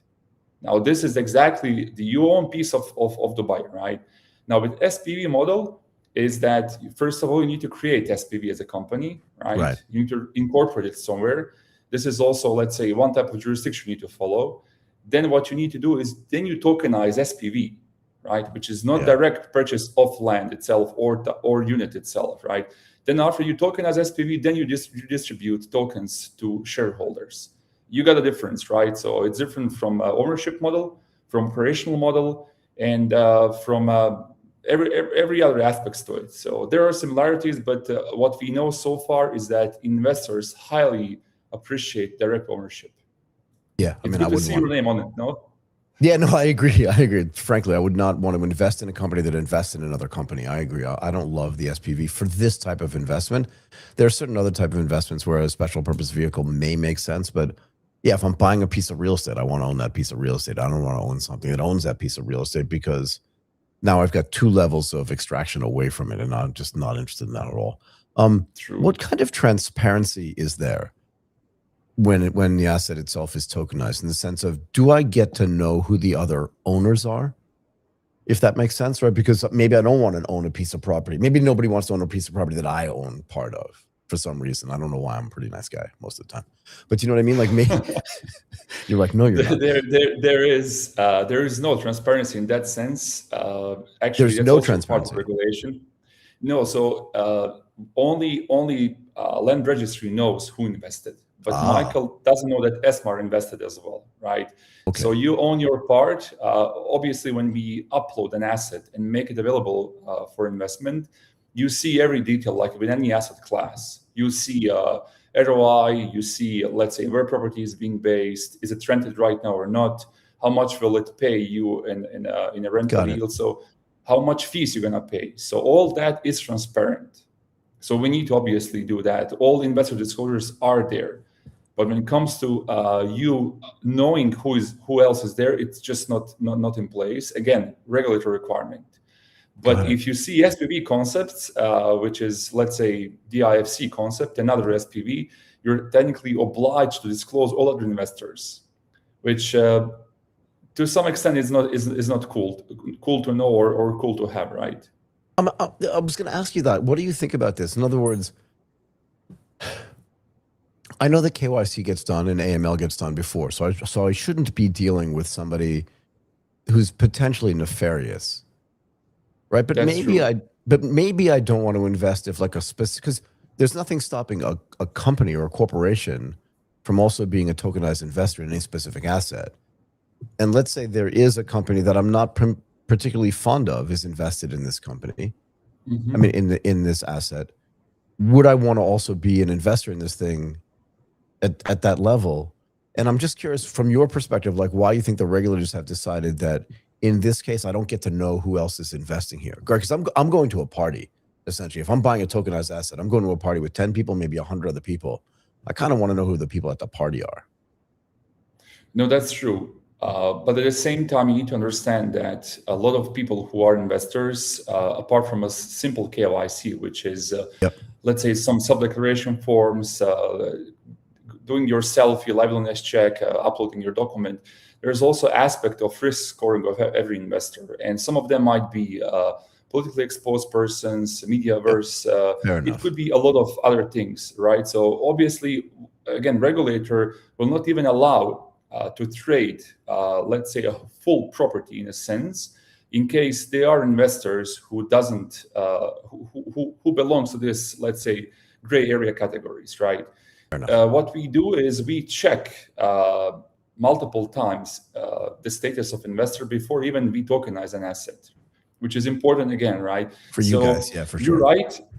You're right. In a sense, you should know who is there, but at the same time, you are protected as an investor in case there is someone who might hinder your trading in that sense. Exactly. But still, you can trade your own tokens if there is Esmar who might be a politically exposed person and there is something wrong with him as an investor. Michael still can trade his tokens on that specific property. Fair enough. Look, I'm just going to come out and say there's nothing wrong with Esmar, and he's not politically exposed. So if he's invested in any properties, you should feel safe to do the same thing. Amen. Thank you so much for spending. 100%.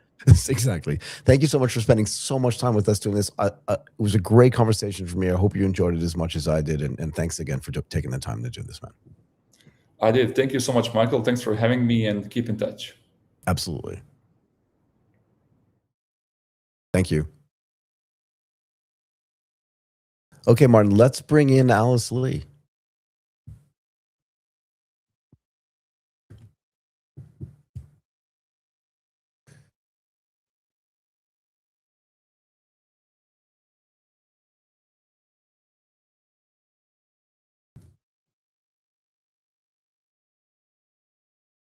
Alice. Nice to meet you. Nice to meet you as well. Can you hear me okay? Where are you based? Just out of curiosity. Yeah, I'm based in Singapore. Okay, super. So you're. Go ahead. I fly in between Singapore and New York a lot because our investment across globally. So I basically have two bases. Yeah. Jet setting. I love it. Okay, it's great to have you here. Thank you for joining the show today. We wanted to have you on because we wanted to talk about how investments in artificial intelligence, Web3, and digital infrastructure is reshaping growth opportunities for businesses across the Asian region and in APAC. But first, maybe tell us about the really important work that you're doing at Foresight Ventures. So yeah, I'm leading all the investment of Foresight Ventures. I'm the partner there. Super. Foresight is a VC fund. AUM is around 400 million. Okay. And then we started investing in 2021, starting off with a lot of the crypto investment. And then we did a couple of deals that, bring our LP really great returns. And then later we shifted to more towards the real world asset side, more towards the AI side, with the narrative of not just, launching a meme token, but more bringing real valuable assets on chain. So what prompted the move? I mean, crypto obviously and RWA very closely related, our real world assets just being tokenized and stuff like that. But what prompted the shift from the crypto and RWA into AI? And frankly, is there a relationship between the three of them or the two of them really? Well, I think there are a lot of interactions between the three of them. But Go ahead. Firstly, I think for the AI part, right? AI stands for a new kind of evolution, starting from making different purchasing decisions for people, giving people access and the ability to search for greater knowledge and investment advices. Yep. And in the future, AI could even help you as an investment advisor, just like professional investors like us.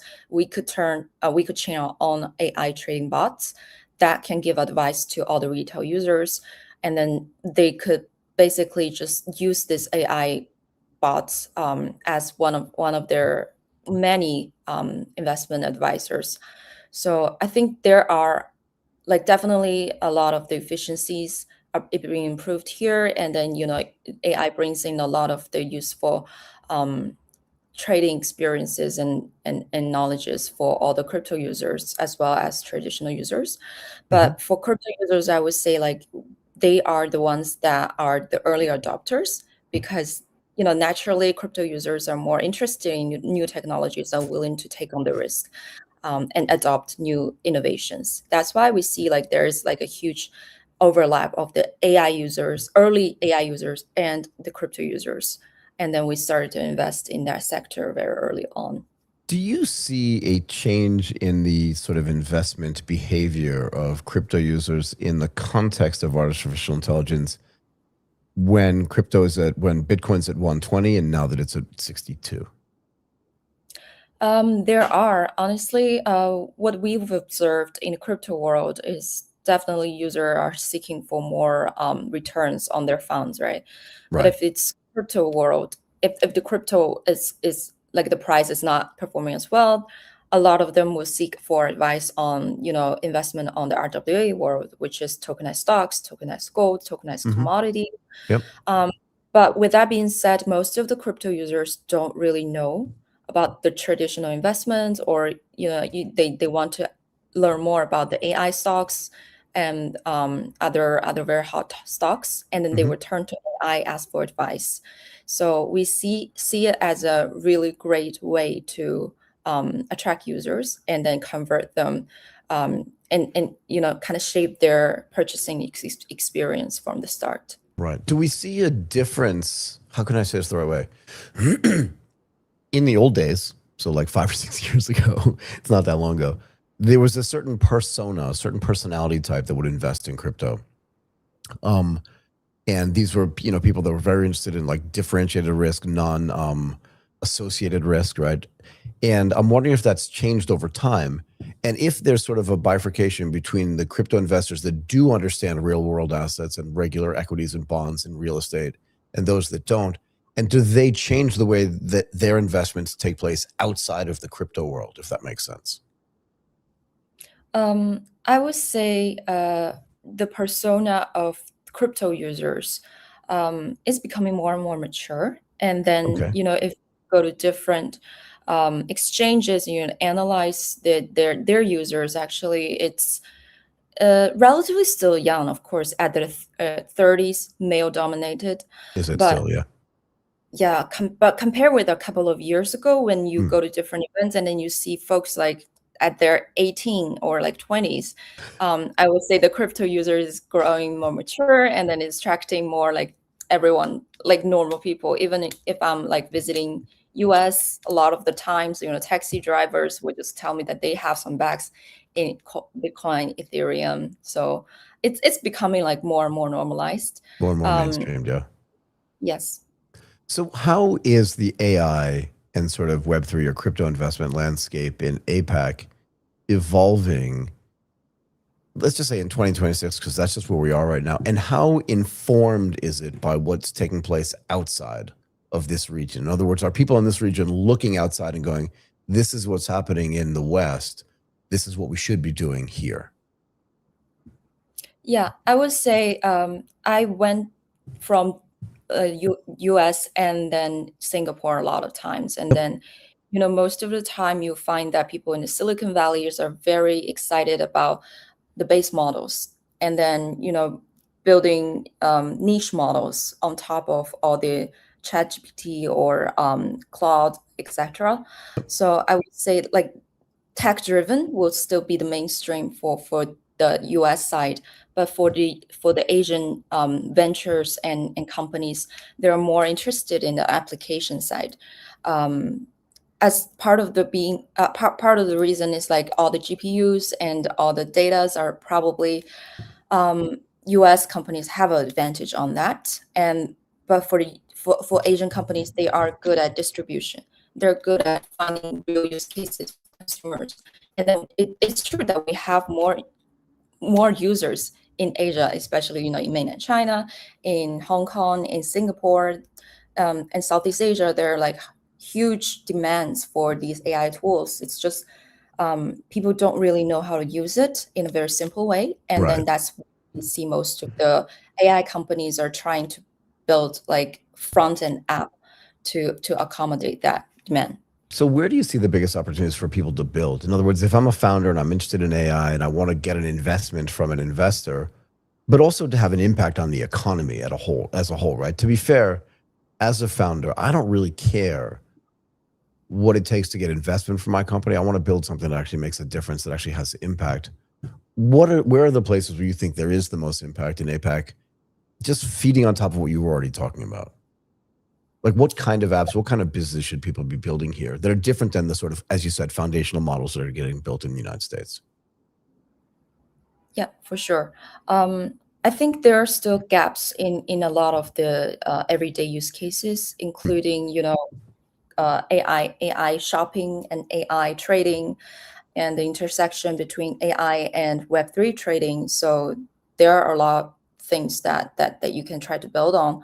One of the things that we're experimenting is trying to build a bot that advise people and consolidate all the algorithms into one model, so that you can just tell them in natural language what you want. Maybe you want to buy Bitcoin when it dips like 10%, when the metrics is like what reaches certain threshold, Yep. and then you just tell your bot, and then they will just generate a solid trading model for you, and then you can just run on the background.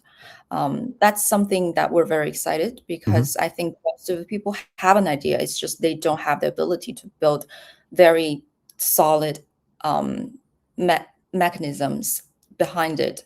And then we're allowing people, giving them the access to try it out. And what's your view on agentic commerce in Southeast Asia? Meaning building agents that actually go out and do comparisons, do shopping.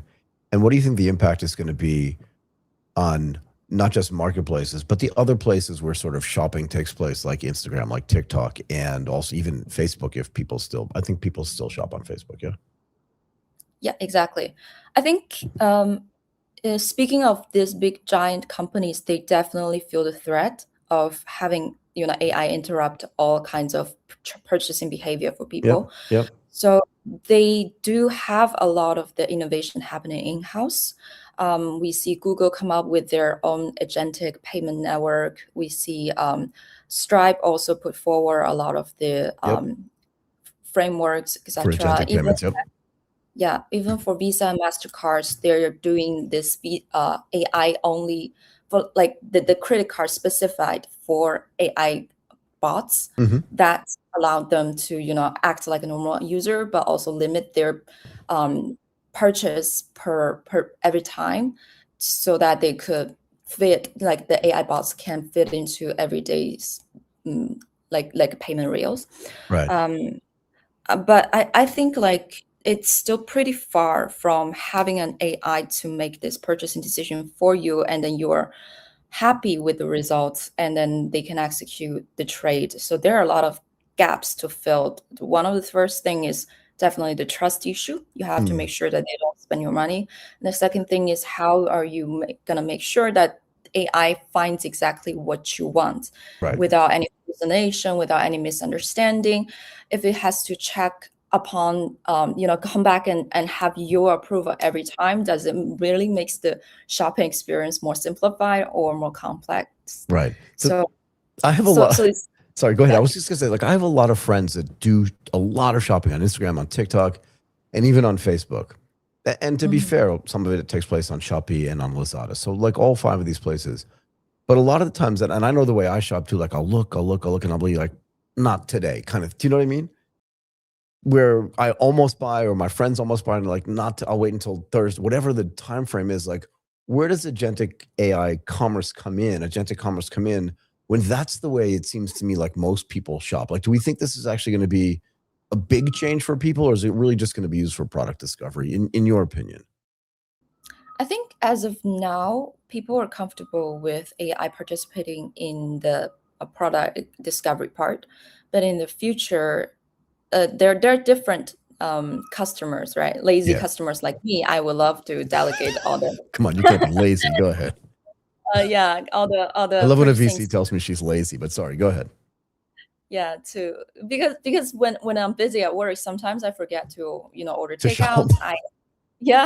So it's okay to delegate my AI agents, but if it's like an expensive gift or expensive bag, of course I don't really want AI to buy that for me. So I think that depends on the use cases. I don't want to see Chanel showing up in like the agentic AI shopping list. Yeah, is that what you're trying to tell me?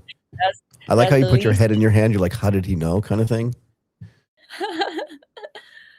Yeah. But I would presume that my AI will understand my tastes, especially when it comes to Chanel. Yeah, I will tell them carefully which one I love. Fair enough. So, I'll leave that between you and your agentic AI. I won't argue about it. Exactly. I had a conversation with Yatsu. I'm sure you know who Yat is, yeah? Yes. One of the founders of Animoca brand. So I had a conversation with him at Super AI in Singapore. It must have been a month ago. And one of the things he said, and Yatsu, he's a deep believer in Web3, and a deep believer, obviously, in all things sort of crypto. And I love talking to him. But one of the things he said to me was that crypto is not designed for humans, but it was designed for other machines. And he made the case to me, and it was very compelling, actually, that not just for larger transactions, but maybe for micro transactions, that this is what crypto is actually invented for. And that if agentic payments can hook up with crypto, that now there's a massive use case for those types of transactions to take place. I'm curious what you think about this idea of crypto is actually invented not for humans, but for other machines to use. I'm just curious what you think about that. And if you believe that, what can be built to sort of facilitate that? I think if you think about the underlying tech of crypto itself, Yeah. it does sense that we involve more AI agents into this process to make it more simple and more accessible for everyday user, right? For like ordinary people like my mom and my aunts who doesn't really know crypto. Right. So it does really facilitate the process. And on the other hand, I think we're a little bit far from actually running all the microtransactions with AI on chain. And one of the problems is still like we're seeing a lot of company trying to build this business model, right? But the thing is, if you streamline all the process and send it to AI, there is very thin margin for all this kind of AI micropayment companies. For sure. So right now, I don't really see them making that much profit that's enough for them to scale the business. It's a revolution of the whole payment industry for sure. Yeah. That's why, MasterCard, Visa card all tries to, if they can't prevent it, they wants to join this battle, right? So this is a question for all the industry. Like once AI has become the end user or like end consumer facing bots, and then how are these payment companies going to survive? And the AI company itself, how are they going to charge users? And it's going to be very complicated. But I think eventually it comes down to how great the model is and how great your AI service could be to user. Then they will be happy to pay a premium on top of that. So how successful do you think companies, and again, we'll just use MasterCard because you mentioned their name as a proxy for all other sort of traditional payment types, and we can leave Stripe out of this because they're not as traditional, right? But how successful do you think companies like MasterCard or even the credit card companies at scale are going to be in sort of bridging the connectivity between what's happening in the agentic AI and the agentic payment world and the crypto world, and sort of just maintaining their stature in this payment space? I would say it takes time for all of these innovation to completely shift the landscape. So in an ideal world where we believe that crypto can, democratize everything, then users should just top up USDT, USDC instead of dollar, so that they don't really need to go through all the banking rails. And then, Visa and MasterCards, even the payment companies, can't charge a transaction fee on top of that. Yeah. Definitely that's the best for users. For users, for sure. Yeah. But most of the users right now are not comfortable with directly, holding USDT, USDC, and having AIs to do all these transactions. Right.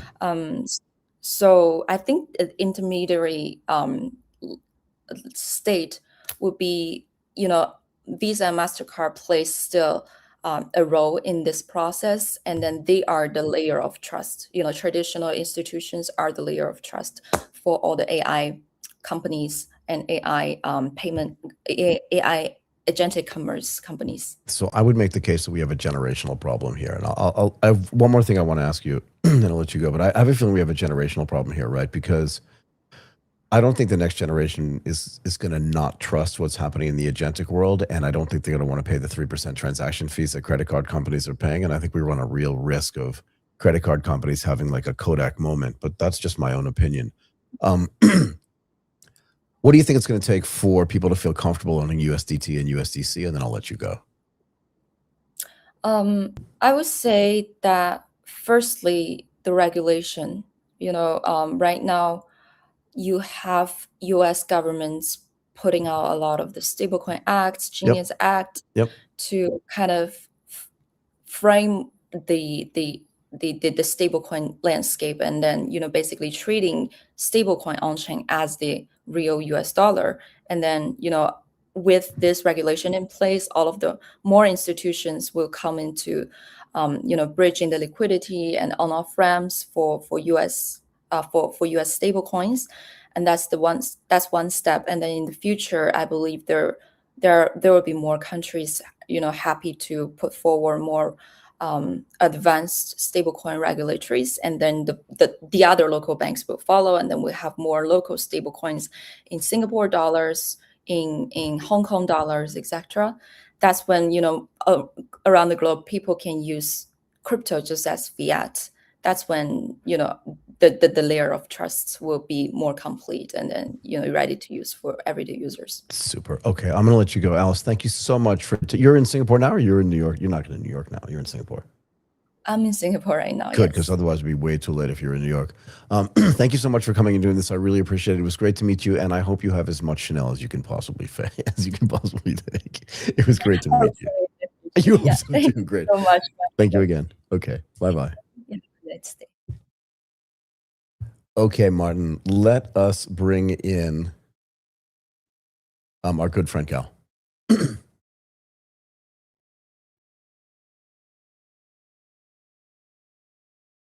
How are you doing today? Actually, I think I mispronounced your name. It's Gal, yeah? Yeah, Gal. I should have thought about it. No, I got it. I should have, as I was reading it, I'm like, no, Michael, that's wrong. You have to understand like this language. I got it, man. Sorry about that. You can hear me okay?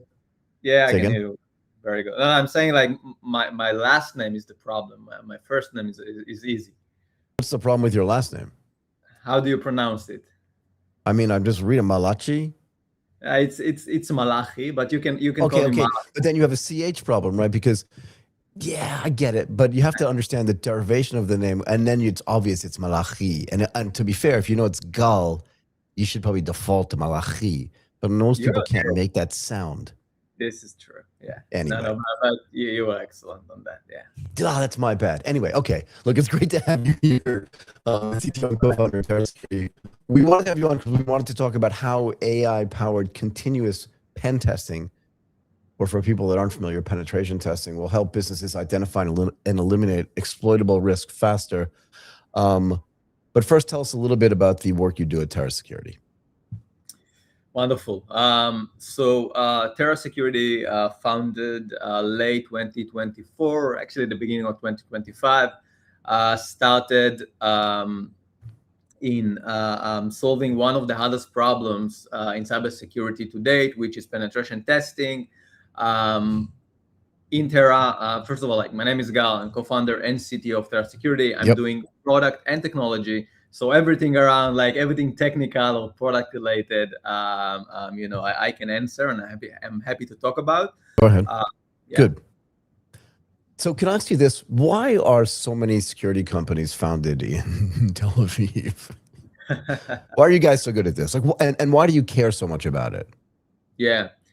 I think it's part of our kind of nature here in Tel Aviv, in Israel specifically. Cybersecurity, security in general, is one of the biggest areas in tech here.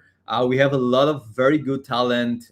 We have programs in school, so people are actually starting to learn and educate themselves on cybersecurity from basically kindergarten, right? Yeah, fair enough. And since you have already people, so many people already, right, it becomes kind of part of a culture. So if you go out of the university, if you go out of the army, the first thing that you want to do is start a cybersecurity company, right? Fair enough. Yeah.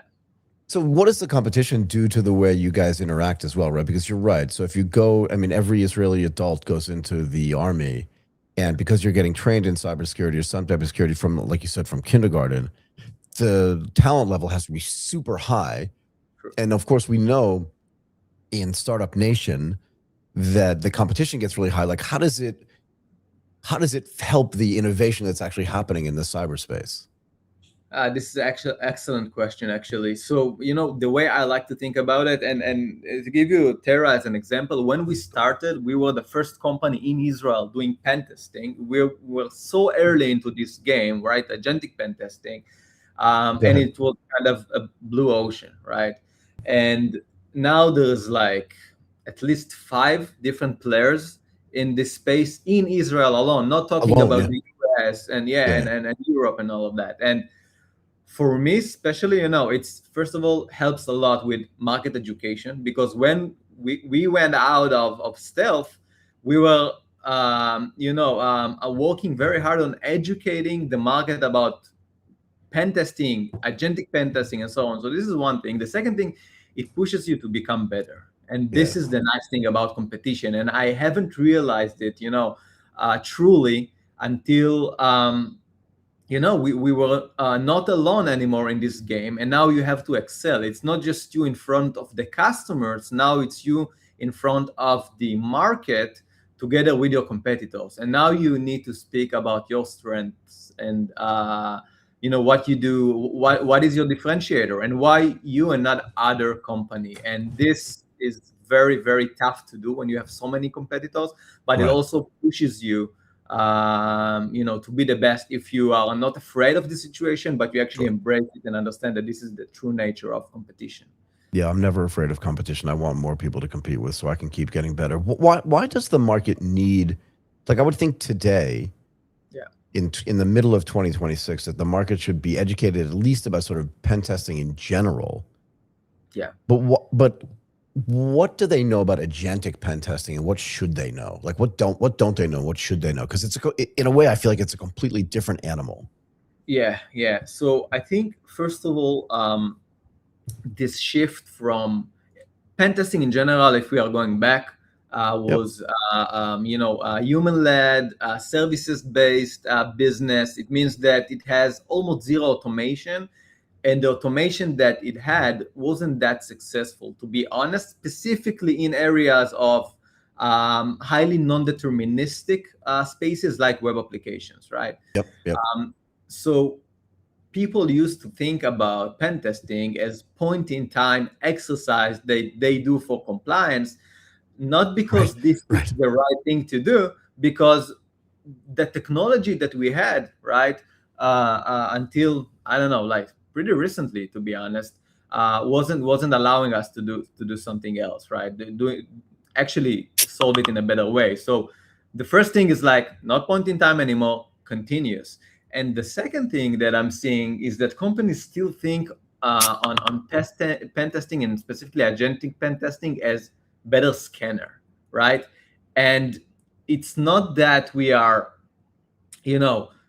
improving DAST, dynamic application security testing. We're actually changing the industry. The methodology of doing agentic pen testing is completely changed from what you would kind of meet with the old, the previous generation of automated tools, right? So we still see this a lot. People ask, how do you scan, or how much this scan takes? And this is not a scan, right? This is an actual penetration testing. So this is what we are seeing. But I have to say, with all the competition that we have now in the market, with the general availability of Gen AI, right? Claude and ChatGPT, and even people outside of tech, even people outside of cybersecurity are interacting daily, right, with AI. People understand what can be achieved. So I think the conversation also starting to shift into the right direction, which is very, very good for all of us.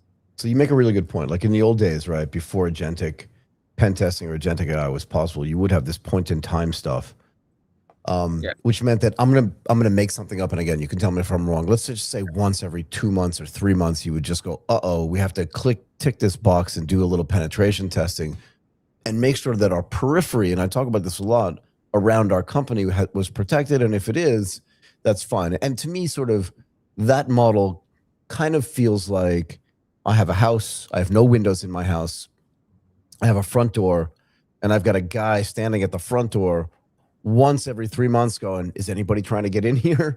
And no one's trying to get in. I'm safe. I'm going to go back to my house in Baltimore where, like, you know what I mean? I'm just on my own.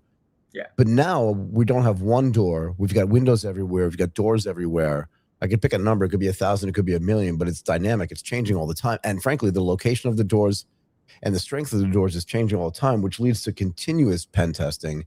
Sure. How has the methodology changed now that all of those things are true, that it has to be continuous, and that the attackers as well have access to agentic AI, and that if I'm not continuously checking, I'm lost. How has the methodology changed? Yeah. So first of all, we see a big shift towards, and people, CISOs, security organization, they now realize it. They are saying, hey, I don't want this check the box compliance exercise anymore. They can't anymore because they'll get killed, right? In other words, like people are just going to run them over. And they understand that today. And this is a very good thing because, again, when you think about the nature of pen testing before Gen AI, you are saying, Yeah. reason I'm doing it once a year, it's not because this is the desired kind of outcome, right? No. I'm doing it once a year because it was not possible to do it otherwise up until to this point, right? So this is like the first thing that we are seeing.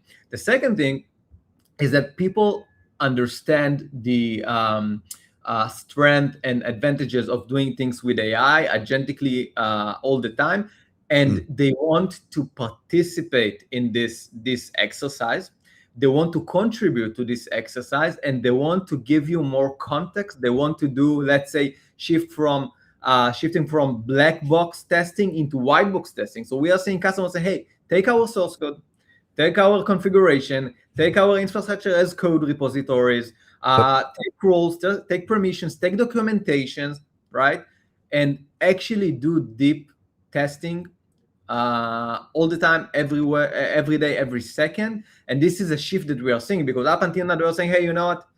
This is the URL of the application.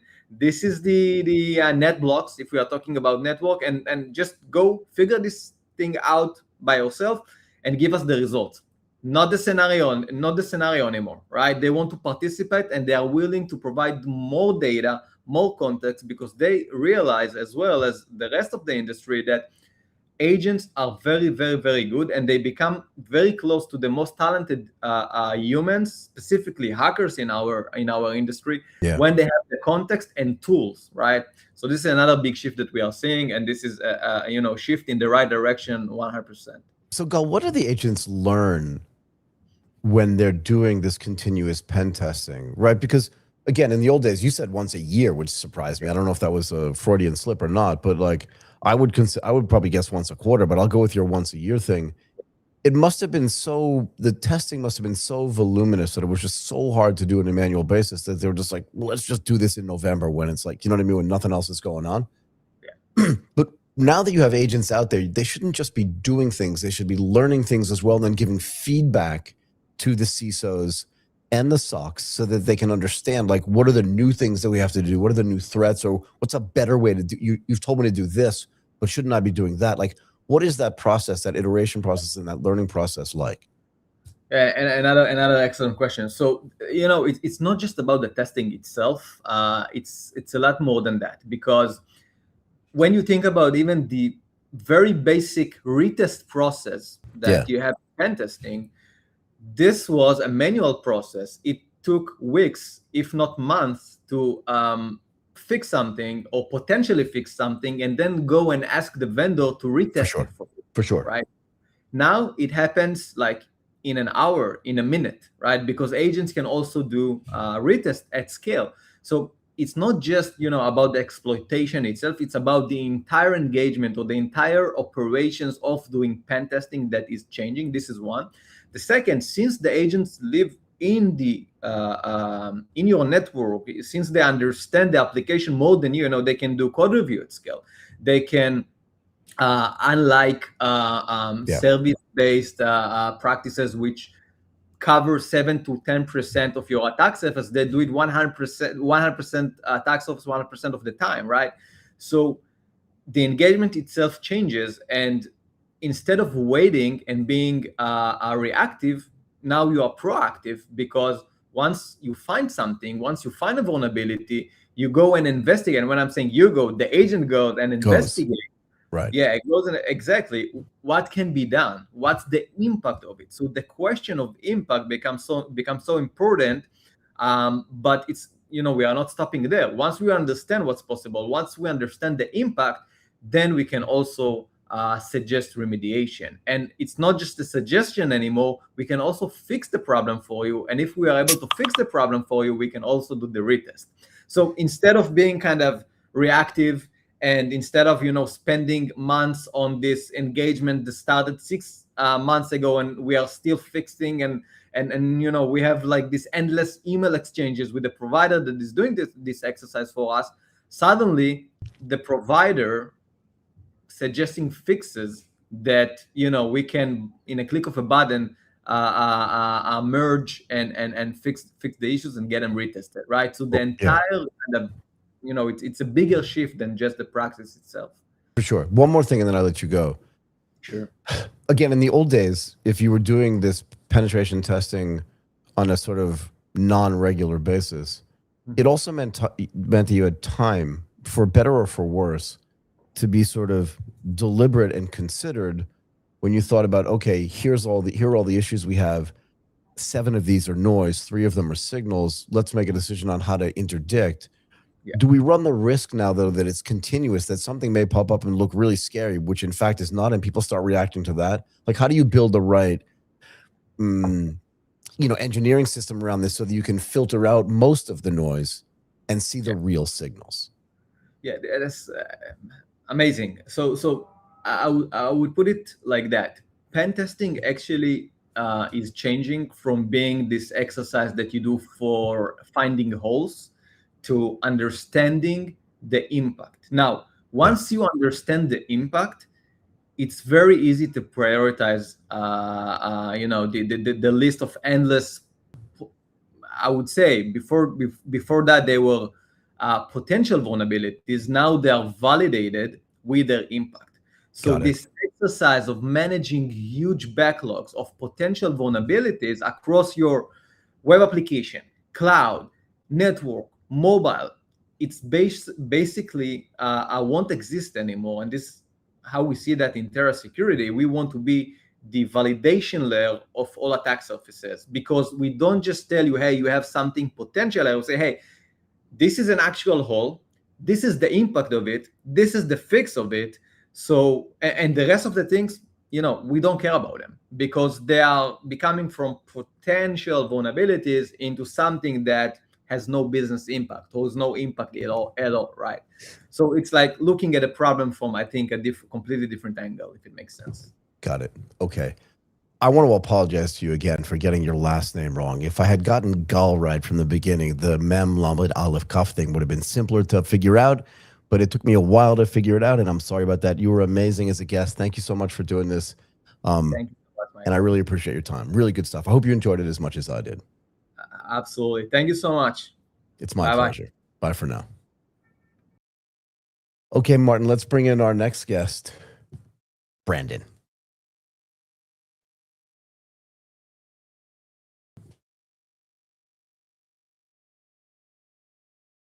Brandon, how are you? I am doing super. Can you hear me? You must be able to hear me. You responded right away. Much. It's great. It's great to have you here. And you're in Singapore? I am in Singapore as of about 12 hours ago. Yes. Oh no. Where did you come from? New York. You must be exhausted. Hopefully that was a business class flight, but don't tell me. I don't want to know. It's none of my business. I got here, I slept for 12 hours, and I am ready to go. Let's rock and roll. Okay, Brandon Wolfe, Global Field CTO, and global now because you're in Singapore at Tanium. I think I have that right. We want to have you on to talk about how real-time visibility, automation, and AI-driven security are helping enterprises reduce risk and strengthen their operational resilience. But first, if you're all there after being on a plane for this long, tell us a little bit about the work you do at Tanium. Yeah, so at Tanium, we're a company built around autonomous IT. So everything from real-time intelligence and being able to collect data on different endpoints, being able to actually act at scale, and doing everything extremely quick. And so as you can imagine, a platform like that has a lot of technical barriers between our different teams. And so I sit in our field CTO org, which kind of sits between our product teams, our sales teams, our solution teams, and our customer org, helping everybody sort of translate the different things that come through and speak the same language that may come from different audiences. So it's going to get kind of complex, but I mean, if you're on the technical side, this should be stuff you can do. And I just feel so bad for people that just got off a plane, man. So that's empathy is just like pouring out. I know, but I know what this is like. I used to do this. I flew from Tokyo to New York all the time. And when I get off the plane, people are just like, okay, let's do some math testing. How does incomplete visibility across endpoints weaken an organization's ability to respond to those that visibility with confidence. Do you know what I mean? Yeah, I wouldn't say, lack of visibility or visibility issues, quite frankly, I don't think that weakens an organization's ability to respond. What it Fair enough. does is it gives them a very inaccurate response. Okay. If you're able to respond to 70% of your environment extremely quickly, you're going to have a great look for 70% of the environment, but it completely misses the other 30%. And in this day and age, 1% can be critical to an organization. How do you figure out? Again, I was having a conversation recently with somebody about cybersecurity as well, and I think this kind of fits into this category, right? But it's like, how do you figure out when you're looking at all this stuff, and particularly now that it's artificially intelligent or even agentic AI monitored, how do you figure out? Let me back up again. I want to ask you the same thing that I asked this guy. Sure. In the old days, you were doing sort of pen testing or other types of testing on vulnerabilities and stuff like that, like once a year, once every quarter, whatever it was, and it gave you a lot more time to look at it and think, what is the impact here? And what should I do to sort of disintermediate or interdict here? But now it's all in real time. Do I have that wrong? No, you've got that. And if it is continuous, if it's in real time, right? How much harder is it to separate the signals from the noise? And how do you tell which signals are going to have the most impact, right? Because that's where you really want to have the most interdiction, yeah? Yeah, so I think critically, the biggest bottleneck that has moved in sort of this agentic age is the bottleneck of discovery to remediation. And so I think the last 20 years, everything was about detection, but that's no longer a scarcity. I think the scarcity now is the ability to actually act and to act extremely quickly. And so our COO, Matt Quinn, has put it really simply, I think, that good enough is no longer good enough. And so I think that with everybody being able to access things like frontier models, the data within the models is no longer the strategic asset. Quite frankly, I think the strategic asset for organizations is how high fidelity and how accurate is the actual data that's coming off of my endpoints, because that's the data that's going to differentiate the operational models from their ability to reason and act. And replace a lot of that noise, because AI can effectively cut through the noise if it has the right amount of data. It's that data that I think is going to be really scarce. So can you go into a little bit more detail or a little bit more detail, sorry, about what high fidelity data is that's coming off those endpoints so people can get a better sense of what that means? Yeah, so I think a lot of organizations, especially today, they talk about real time. Every vendor talks about real time. And so I want to take a step back and define real time before I start to defend it. Okay. When we at Tanium talk about real time, what we're talking about is the ability in seconds, not minutes or hours or days, to be able to query every single device in your purview. So a simple question that I ask a lot of COOs and CISOs is, can you tell me right now, during this conversation, how many endpoints you have, what's the version of the software that's running on each one, and which of them are missing a critical patch? Right. And I think that most organizations, you're going to look at hours, days, weeks in order to get that answer. And by the time that answer is reported back for every single one of those endpoints, for every single data point, it's stale. And so I think the high fidelity data needs to be data that isn't going through these transformation processes. It's data that's speaking directly from the devices. And it's data that at worst case scenario is a couple minutes old, but in more likelihood is a few seconds old, because that is what's going to allow these AI agents to actually respond correctly when you get into this defensive posture. So how often are endpoints added and deleted, and who's responsible for making sure that they know what they are? Is it just the CISO? But they're not doing it on a day-to-day basis. Is it the team that runs security? Is it, do you know what I mean? Is it the SOC that's doing it? Who's responsible for this stuff? That is quite frankly one of the largest problems that I think every organization has is they don't know. Come on. Every team. I mean, if you consider what an endpoint is, 10 years ago at endpoints, you maybe had laptops and desktops and you had some servers. And now endpoints have really broadened out. You've got a whole host of different mobile devices. You've got all these different operating systems. You have cloud systems. You've got IT, you've got OT. And effectively, your team who's managing your OT devices is most likely in a completely different department than the team that's managing your Chromebooks, which is in a different department than the team that's managing your infrastructure. And your so, iPhones or whatever. Yeah, whatever. Yes. All right, go ahead. Yeah. So every organization, I think, has this problem. And quite frankly, I think the issue is it's a barrier between, it's a cultural problem. You have different teams with different data and different incentives. And so I think that this convergence of the teams and organization has to happen in order to get the best data. And I think this is something universal, but I was just talking with our team, and specifically in Southeast Asia, we ran some research earlier this year and found that 43% of organizations say that they do not have visibility into at least 10% of the endpoints that they have. Why is that? All the reasons you've already mentioned, or is there 43% is it's a big number? Yeah, almost half of organizations say that at least 10% of their devices, whether those devices are completely unknown, you have all the devices that are under management. And I think this becomes a problem with AI agents as well, is if you know about things, then you can start to build processes to detect those really, really quickly. But you have employees who are able to bring their own device. And oftentimes bringing their own device may be devices that are approved, but it could be things that are connected to a network or connected to a subnet that you don't have visibility into. Right. It could be remote locations. It could be different cloud systems that people have access to that they're now infiltrating. And so 10% is a really large number, especially when we consider these frontier models and the looming threat with AI agents. Yeah. I have a lot here, if you don't mind. Yeah, please. Is there software or hardware that can or should or that is being installed on all these endpoints? Do you know what I mean? So that as soon as they come online, because if they're offline, who cares, right? Yep. But if once they come online in any way, shape, or form on any network, sends a signal back to some central repository, back to Tanium, if you're the service provider, that goes, hey, I'm new here. Here's a new sort of security number, whatever it is. And you're like, okay, now we have to monitor this thing too. Or is it just more ad hoc than that?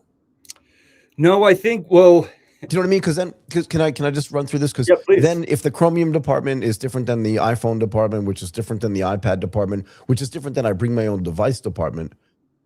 And again, I'm out of the corporate world now for a while. Yeah. Like if I wanted to use an iPad at the office, like I had to jump through a bunch of different hoops to do it. I'm sure it's different today because it's more common, because back then the iPads were new. Don't date me.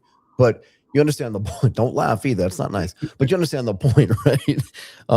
Is if every time it came online, it sent some kind of message, it would be easier to control. Sorry, I interrupted you. No. I think there's two realities. There's the reality of what most organizations have today, which, as you mentioned, you've got your Chromium department, you've got your iPhone department, you've got your desktops department. Yeah. And there's the reality of where organizations want to be, which is this: there is no department that manages endpoints. We consider if something's coming online, if it's connecting to a network, if it's touching our other devices, it needs to come under management immediately, and we need visibility into that immediately. Yeah. I think a lot of traditional software that's used in the endpoint management space is not built for that future. And so that's what happens oftentimes when you have organizations that are relying on things like mid servers, and you're relying on actual infrastructure that says, I'm going to monitor anything that's on this specific network, which was great in a traditional corporate environment. You know about everything that's going to be connected. Quite frankly, now you have risk because we're a global world, and you could have an employee who's sitting on an unsecure network inside a Starbucks halfway around the world. Yeah. And that's the vector to get in. And so I think this idea of my team owns these types of devices is something that is going away as organizations just say simply, we have to have visibility, as you mentioned, the moment that something comes online. And that's how Tanium operates. The second that something comes online for the first time, it's who are you, what are you, and how do we get you under management immediately, no matter what network you're connected to? And is there a way to determine through sort of behavior, at least initial behavior, as to whether something is meant to be online, meaning meant to have access to stuff, or that it's nefarious? Because think about this situation as well, and tell me how this works. I have a laptop issued to me by my company. I go to Jakarta. I get on a public network because I need to talk to my boss in New York, and it's really important, right? Because again, it's late. If it's 11 o'clock in the morning in Jakarta, it's 11 o'clock at night in New York, or 8 o'clock at night, I'm guessing, in California. And I need to get this message in, but maybe because I'm on a public network where you're right, the getting something nefarious onto my machine is way easier than it is if I'm on a private network. And I don't know that it's happened, but during that short period of time, somebody hacks into my machine.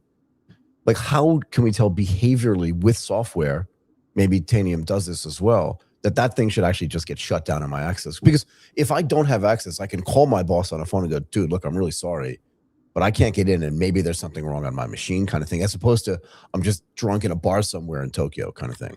Yeah. I think there's two critical sides to that. One is, the endpoint protection, I think, is first and foremost the most important thing. If you can protect the endpoint, you're going to reduce the amount of risk that connecting to an unsecured network is going to cause something downstream. Right.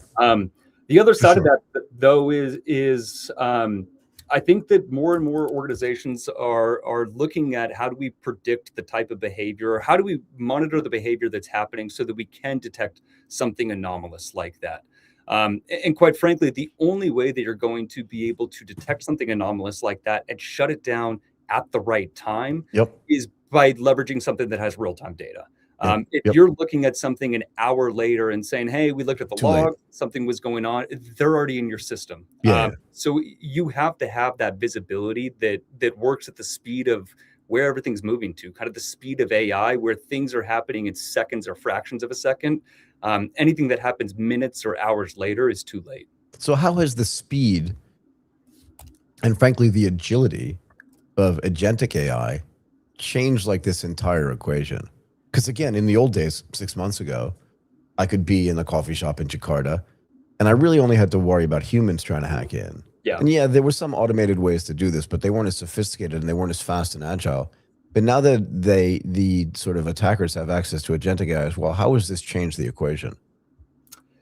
Yeah, so I think there's a few ways that this has really changed it, but I think that traditionally we've tried to be very proactive around discovery. Everybody was involved with how do we go ahead and scan things? How do we start to detect everything that's in our environment? And this new age has completely collapsed the window between discovery and weaponization. We're down from months down to hours at best, and oftentimes it's happening in minutes. And so this whole 0 day, I think the mean time to exploit is now a week before there's any sort of vulnerability that's actually been known. So you're not going to hear about anything that's happening. So I think what is critical also is the economic barrier to attack has dropped. It used to require a large organization or a nation state, could now be a 15-year-old sitting in a random, $200 Chromebook who has access to a model and is able to put this forward in a couple hours. So I think that the detection is going to move to just how do we ensure that we are completely proactively monitoring everything and keeping everything patched up at the same time. I think things like Patch Tuesday are gone. Some of the largest organizations that I work with, they've talked about moving to weekly patching schedules. It's way too much time. It's now every hour looking at stuff and saying, what is out there? What has changed in the last hour? And is there anything new that we can keep updated on? As long as you do that, I think also it reduces the amount of risk of things spreading, because you're never going to be able to completely secure everything. But the days of traditional reporting, static dashboards, module-based workflows, I think those are a liability now. For sure. And so now what you're going to have is you're going to have a lot of ambient agents that are observing continuously.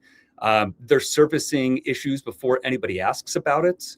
And I think the other thing about the different tools that are available today, not only does it make somebody who isn't completely tech savvy able to carry out attacks, but it means the defensive side is going to get a lot easier as well for new operators. You can have somebody who maybe is new to an organization that, using the latest and greatest tools, they can go in and they can start to ask really intelligent questions without having this 3-month learning curve or 6-month learning curve to learn a new platform or learn a new system.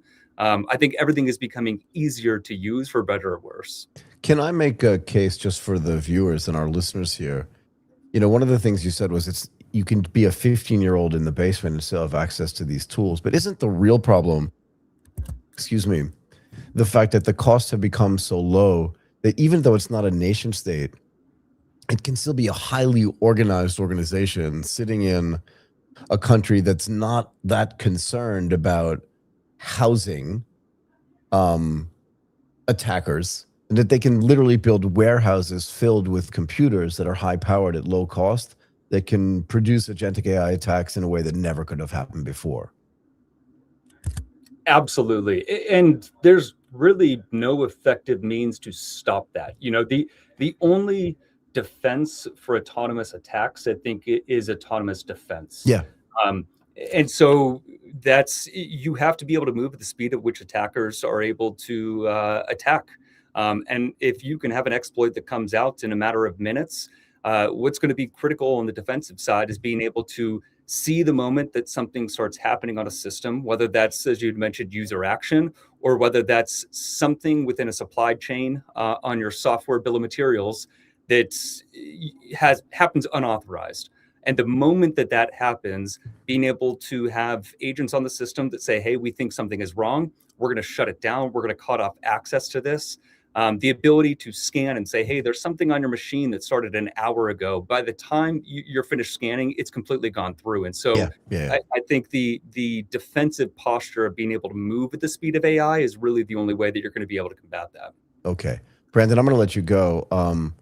I think I might be afraid to talk to you like a week after you've landed because you're so smart just being right off a plane. I really appreciate you taking the time to do this. Welcome to Singapore. Hopefully you're staying for more than a few days. You're going to live here, yeah? One day. We'll see how well this goes. Either way, it's great to have you here. Thank you so much much for your time. This was good. I hope you enjoyed it as much as I did, man. Absolutely. Thank you so much. It's my pleasure. Have a great trip. Thanks. Bye for now. Okay, Martin, let's bring in Stephen Zhou.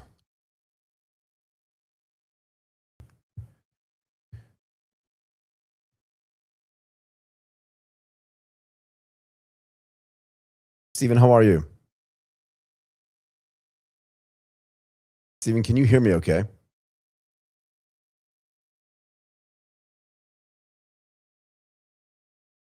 Stephen, are you with me? I am doing great. I was nervous there for a second. I saw this amazing bookshelf behind you. I saw you. You look great. And now you can hear me. Okay. Excellent. No, it's great to have you here. And I love the fact that the bookshelf is actually real and not some kind of like fake background. It's kind of cool. It just means you read a lot, which makes you smart. Way smarter than I am. Yeah. Actually, I did ask Martin about how to change the background. Why would you? You have the traditional fake background anyway, and it's real. Like, why would you change it? Anyway, so Stephen, thank you so much for joining us today.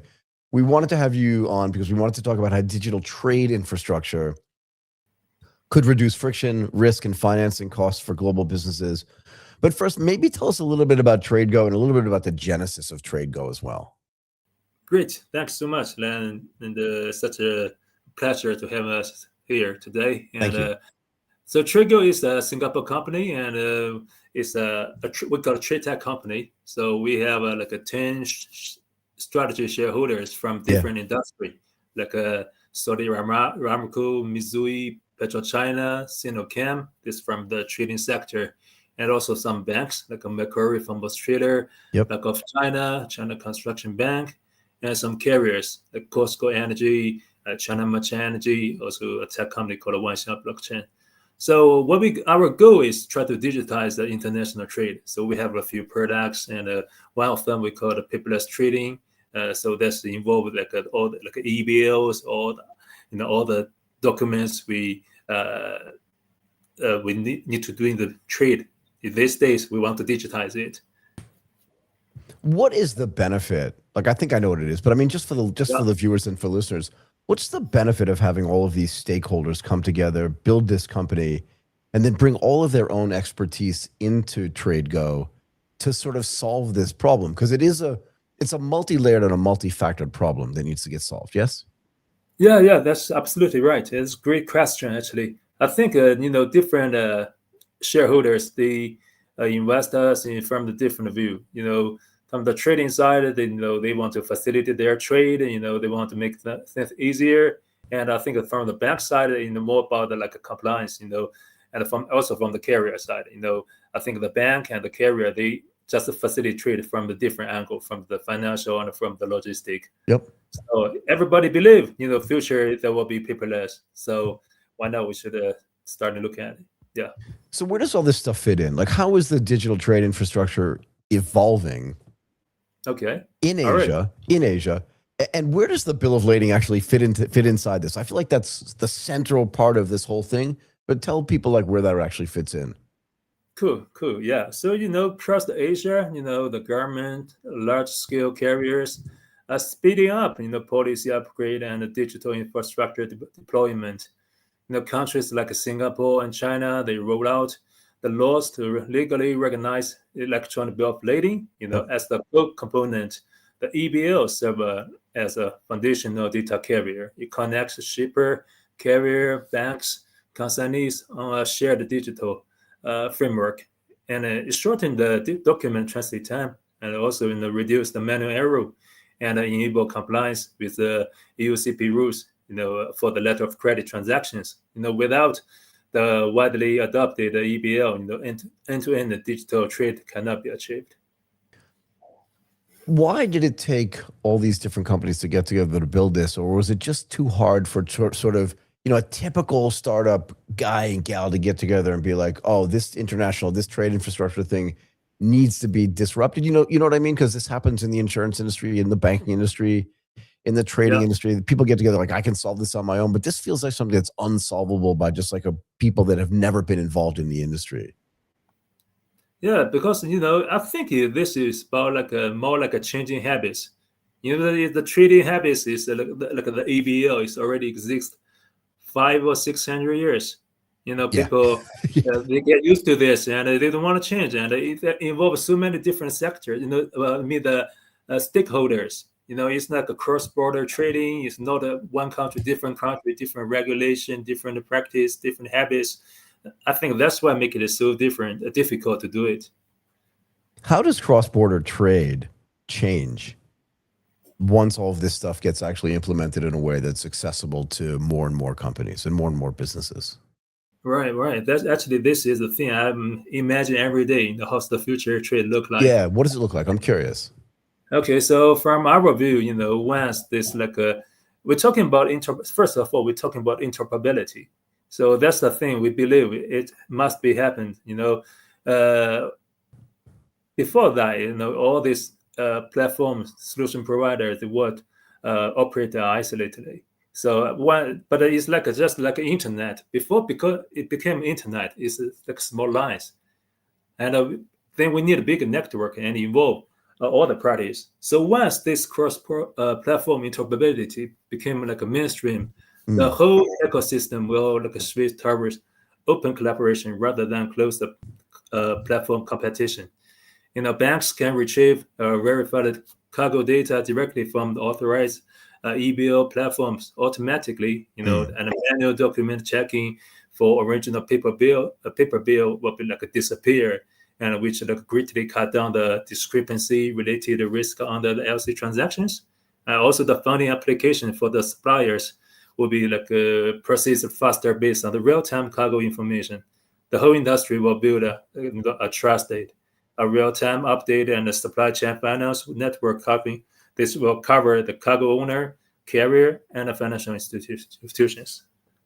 What is the key to this? Seems to me, I mean, there are a bunch of important points here to be made, but it would be hard to get PetroChina on its own. And I'm just picking two of the companies that are involved. I have no horse in this race at all. But it would be hard to have, let's say PetroChina shared enough data with Macquarie Securities, or with Macquarie Bank, excuse me. Yeah. So that the data siloing can disappear enough so that they can work with each other in a way that's efficient and seamless, if that makes sense. But the whole point of having all of these companies involved is that they all have their own sort of niche level of expertise that they can then combine together to make this entire process of international trade, again, be more seamless and more effective for people. How are they handling, or how are you handling as TradeGo, this necessity to share the data so that all of these processes through the digital EBL can then become more efficient, if that makes sense? Yeah. That's a great question, actually. The interesting thing is, the paper word, paper actually is like a decentralized system. Completely. Yeah. So that's why we want to.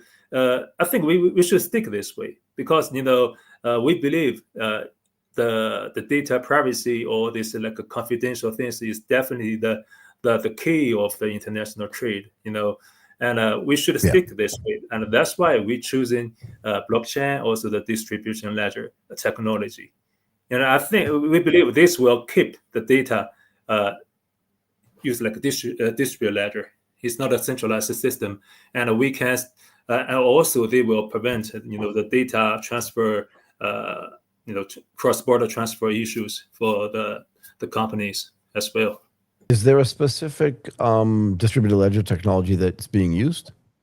I'm not a technical guy, and that's okay. think, you can say I don't know. That's fine. Okay, probably no. There's no particular one. Yeah, but we are using blockchain. Yeah. How is the blockchain the way that's trust is getting established, or is there another way between all of these companies, and not just the companies themselves, but the clients have to trust the fact that like their data is not going to be shared, that like what you say is going to happen is going to happen, because this is really important, right? How do you establish this trust between the trading partners that potentially operate, if it's international trade, under different legal systems and commercial practices? Yeah. Okay. So we have, first of all, we have all this like a certificate from the relevant organization or like IGPNI for the EBL, also like ISOs for this such security. Also we buy cyber risk, and also for this like big companies before they join, they also do the cyber risk check, review our system. Especially for the banks, they are like have the highest level requirement for all this cybersecurity compliance. How does finance play a role here? In other words, what does this finance ecosystem look like when interoperability becomes normal, as you suggested before? Okay, yeah. So I think there is one, like I mentioned, the banks, they have the highest requirement for all this cyber risk compliance, everything, because their requirement is much higher than corporates, even than the bigger corporates. And the banks, now we can see one of the obstacles is the banks, they are facing too many platforms. They don't have like which is thanks to DCSA, Digital Container Shipping Alliance. They have built up a standard like APIs for interoperability, and the legal framework as well. IGPNI, they have recently approved the interoperability annex for the 5 platform, including TradeGo. But that one is only for the carriers, especially the liners. But for the banks, they don't have this kind of association who create this for them. So they have to onboard the platform individually. That means some platforms, they cannot onboard particular areas, banks, and there will be like a missing puzzle. So that's why we have to working together, make these full pictures. Is there an artificial intelligence angle to all of this as well? Of course. That's something we have. We are applying the AI agent in, like a automatically try to also the smart contract, and try to like make this transaction like automatically. Yeah. And how about digital identity? In other words, there needs to be a way, if everything gets digitized, right? There are going to be fewer phone calls, fewer emails, all this other stuff. And if AI is playing a role here, my agent needs to know that your agent is the right agent to deal with. How are we dealing with digital identities as well? I know you're not a tech guy per se, but we must think about this, yeah? Super question. Yeah, very good. So we do believe in the future, there will be 2 things must have. One is the ID. The other one is the wallet. So you have ID, you have a wallet, and this wallet can put all the digital asset in. So we consider EBL is one of these digital asset. So back to the ID, we are working with Glyph. So we are one of the wheelie issuer. So we believe with this kind of global standards can help the industry adopt like a standard ID. So what are some of the big challenges that companies, because to organize this and to create this is one challenge in and of itself, particularly because there are multiple companies and multiple entities involved.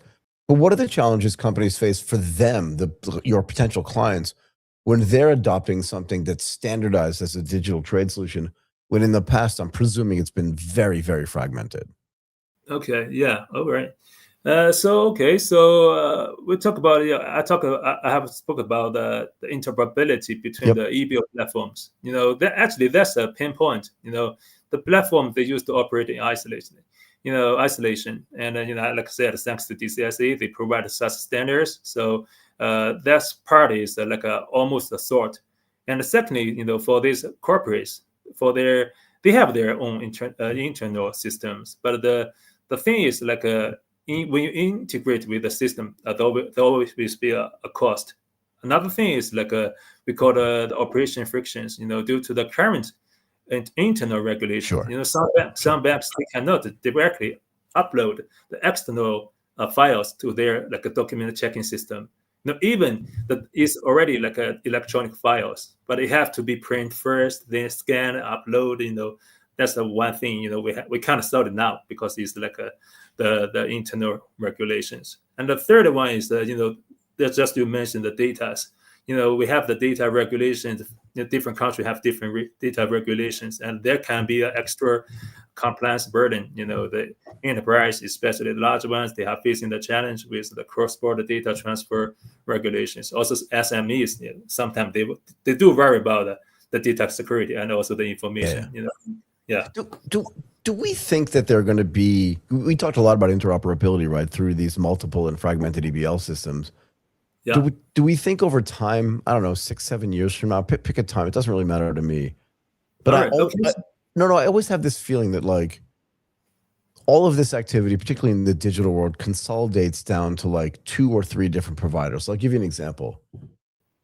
Okay, so I'll give you an example. 15 years ago, there were 10 different computer makers, and now it's kind of just like Apple. Do you know what I mean? And Dell. It's not just that small, but people just want to buy from one supplier or another supplier. They want 2 or 3 different choices. They don't want 10 different choices. Do you think that that's going to happen as well? I don't think so. So first okay. of all, because I mentioned, interoperability is a common recognition for now. Everybody realized the future cannot be a one platform. Yep. B2B is the different B2C. It's you cannot, especially the different country, different regulations, different trading habits. You have to, each platform they have some unique, the advantage.